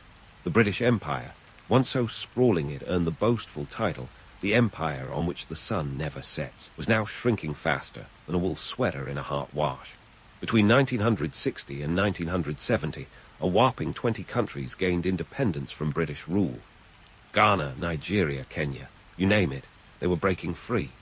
The Queen, ever the diplomat, had to navigate these transitions with grace, attending independence ceremonies and offering words of goodwill, even as the Union Jack was lowered. But it wasn't just the map that was changing. The UK's economy was doing its best impression of a seesaw, with more downs than ups. The 1960s and 70s were rife with economic woes. Think strikes, unemployment, and inflation rates that could make your head spin. In 1975, inflation soared to a dizzying 2%. That's not just a number. That's a financial panic attack waiting to happen. The economy was like a poorly tuned radio, all static and no clear signal, and Elizabeth had to keep the monarchy relevant amidst the noise. Enter 1969, and the royal family documentary, a bold move that, quite frankly, was as risky as inviting the tabloids to your family BBQ. This was Elizabeth's attempt to modernize the monarchy, to show the public that behind the tiaras and titles were real people with real quirks. The documentary, watched by an estimated 30 million viewers in the UK alone, was a peek behind the velvet curtain. It was the first time the royals were seen doing mundane things like barbecuing sausages and decorating Christmas trees. Prince Philip flipping burgers. Who knew? Yet this stab at transparency was a double-edged sword. On one hand, it humanized the royals, making them more relatable. On the other, it shattered some of the mystique that had long surrounded the monarchy. The royal family, it turned out, was just as awkward and endearing as the rest of us. But the public's appetite for royal reality was insatiable, and this documentary was only the beginning of the monarchy's dance with the media. The 1970 also brought with it the joys of the oil crisis and the three-day week, where businesses had to limit electricity use, plunging the UK into literal darkness. Meanwhile, the IRA ramped up its activities, adding a layer of tension to Elizabeth's already complex realm. The Troubles weren't just a headline. They were a grim reality that required deft diplomacy and unwavering resolve. As Britain grappled with its identity and economic stability, Elizabeth became a steadying force. Her role was less about wielding power and more about being a symbol of continuity in a world that seemed to be changing at the speed of light. She wasn't just a queen. She was a constant in a nation of variables. Through fashion, speeches, and those ever-diplomatic smiles, she managed to adapt without losing the essence of what the monarchy represented.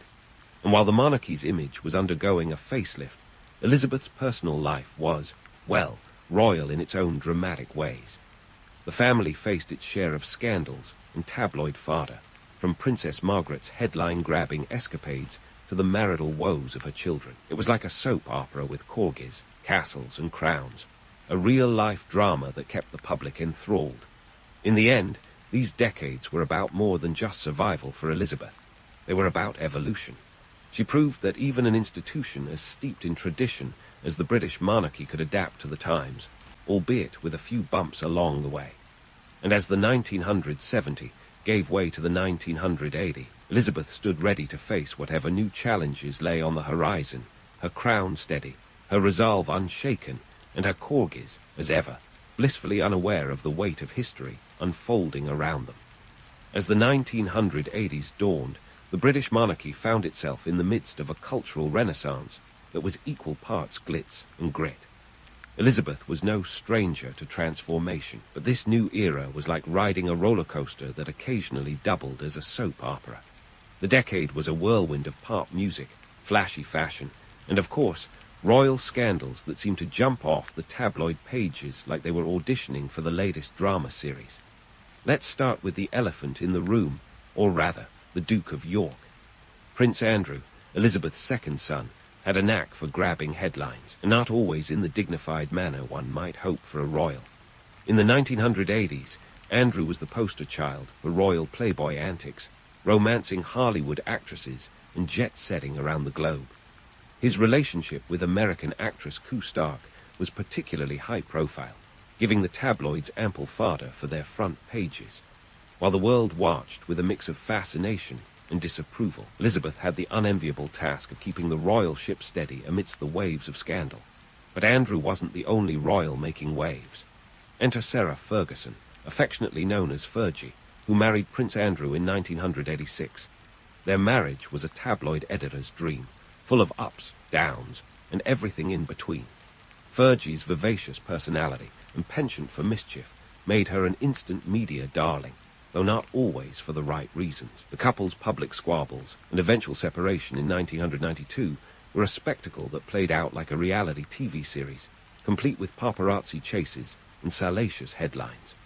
Meanwhile, Princess Diana, the people's princess, was captivating the world with her charm and compassion. Married to Prince Charles, in a wedding watched by 750 million people in 1981, Diana quickly became an icon. Her fashion sense, humanitarian work, and candid approach to mental health shattered royal protocol and won hearts globally. But behind the fairy tale image, the royal marriage was anything but perfect. The 1980s saw the cracks in Charles and Diana's relationship widen, with whispers of infidelity and unhappiness leaking like a sieve into the public domain. The monarchy was learning the hard way that its private life was very much public property. As the 1990s rolled around, Elizabeth might have hoped for a smoother ride. Instead, she got 1992, a year so tumultuous she famously referred to it as her annus horribilis. Translation: a year from the deepest depths of royal hell. It began in March with the separation of Princess Anne from her husband, Captain Mark Phillips, after years of speculation and tabloid scrutiny. The media had a field day, and Elizabeth was left to manage the fallout. Then came the headlines that could have been straight out of a disaster movie script.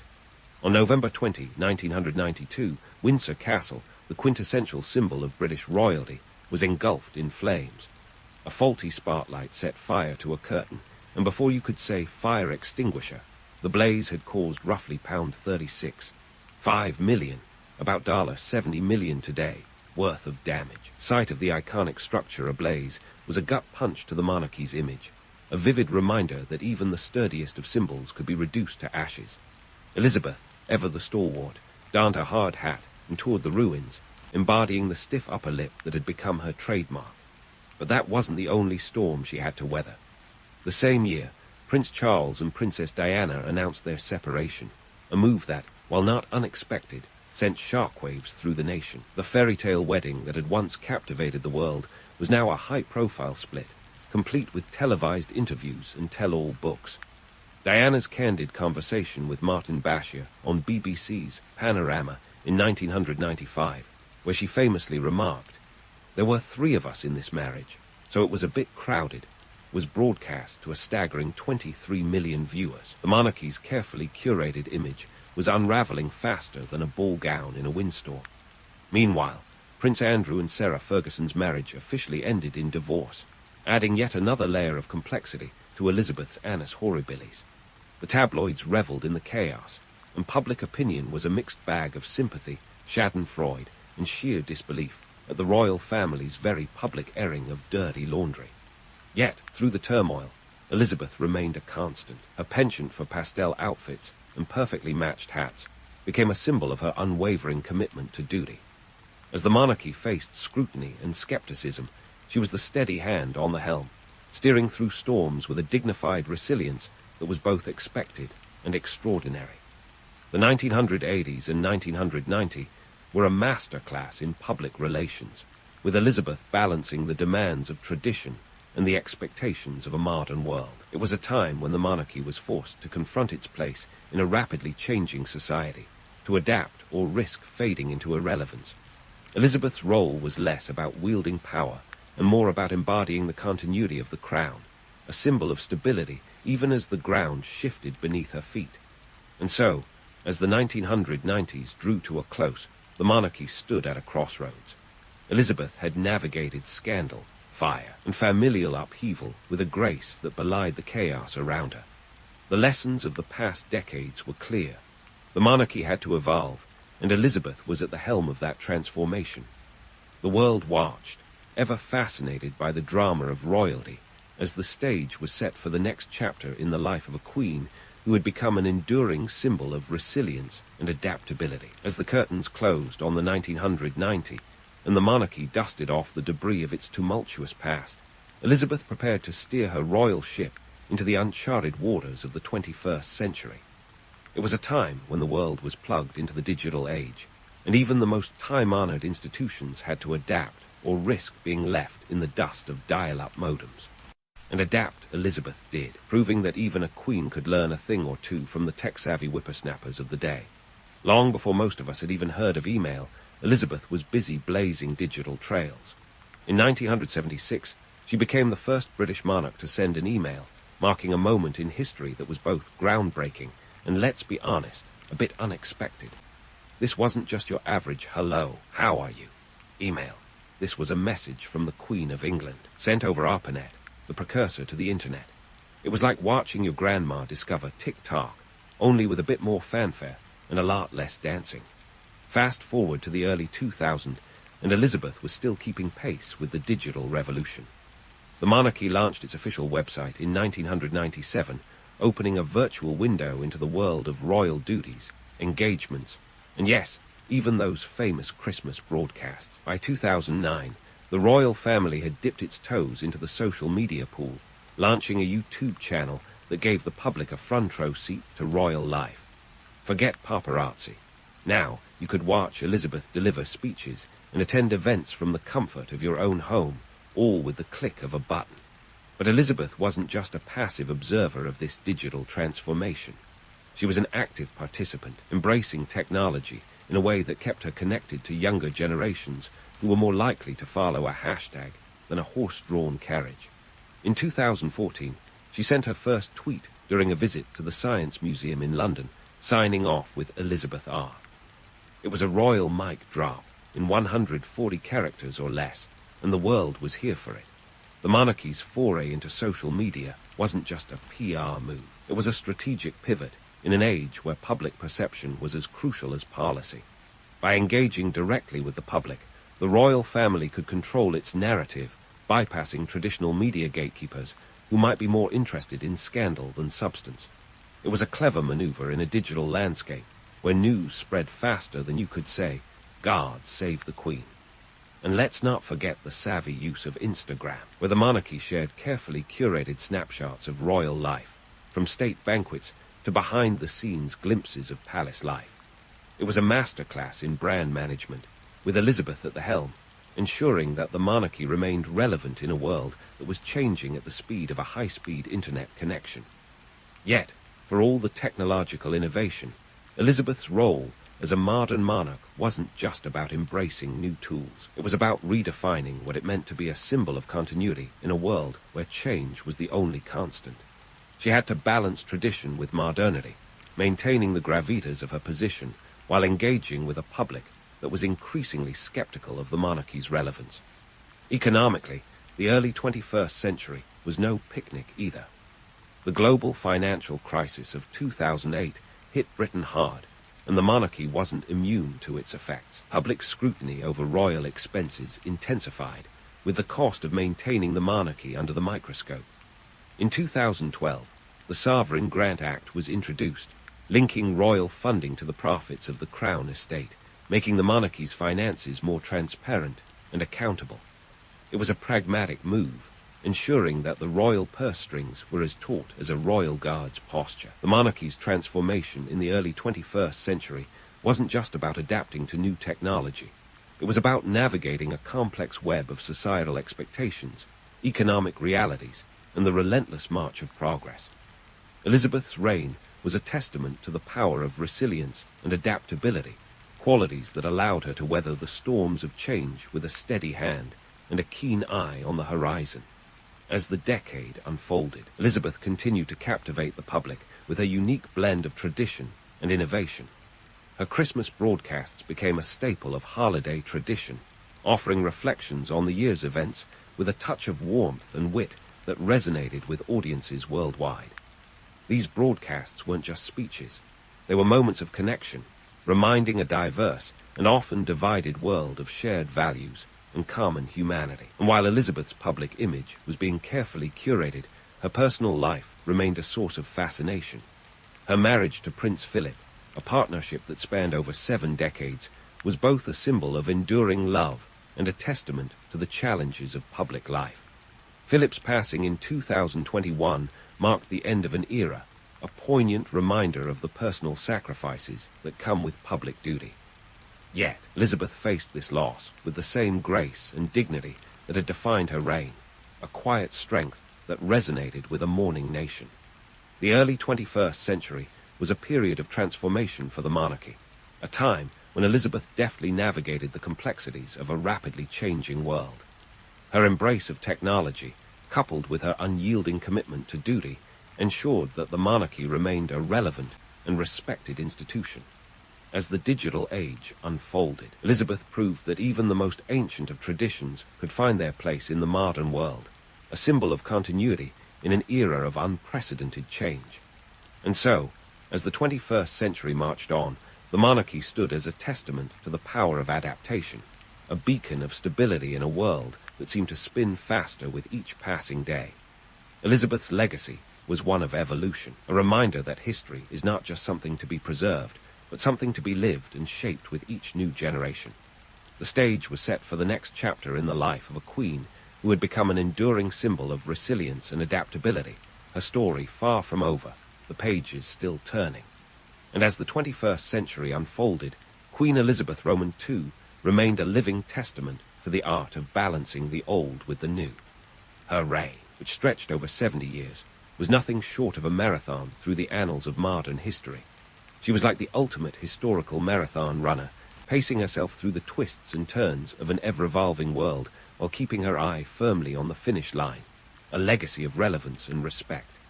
Now, let's talk numbers. Elizabeth's reign was so long that she met with 15 British prime ministers, from the gruff Winston Churchill to the enigmatic Liz Truss. That's like having a dinner party where the guest list keeps changing every few years, each bringing their own flavor of political drama to the table. While they came and went, Elizabeth stayed put, a constant amidst the political merry-go-round. Economically, the UK saw its share of highs and lows during her time on the throne. From the post-war economic boom to the austerity measures of the 2010, the country's fortunes were as unpredictable as a British summer. Yet through it all, Elizabeth maintained the monarchy's image as a symbol of enduring stability. She was like the nation's favourite teapot, solid, reliable, and always ready for a crisis. Her reign wasn't just about keeping the monarchy afloat, though. It was about steering it through the choppy waters of public opinion. Remember the annus horribilis of 1992? Well, the public's love-hate relationship with the royals was just as tumultuous. Scandals and divorces threatened to turn the Windsors into a real-life soap opera. Think The Crown meets Keeping Up with the Kardashians. Yet, Elizabeth's knack for quiet dignity helped weather these storms, keeping the monarchy from buckling under the weight of public scrutiny. Let's not sugarcoat things, though. The monarchy isn't without its critics. Some see it as an outdated institution, a relic of a bygone era, but Elizabeth managed to keep it relevant by blending tradition with a touch of modernity. Her annual Christmas broadcasts, watched by millions, were the ultimate masterclass in communication.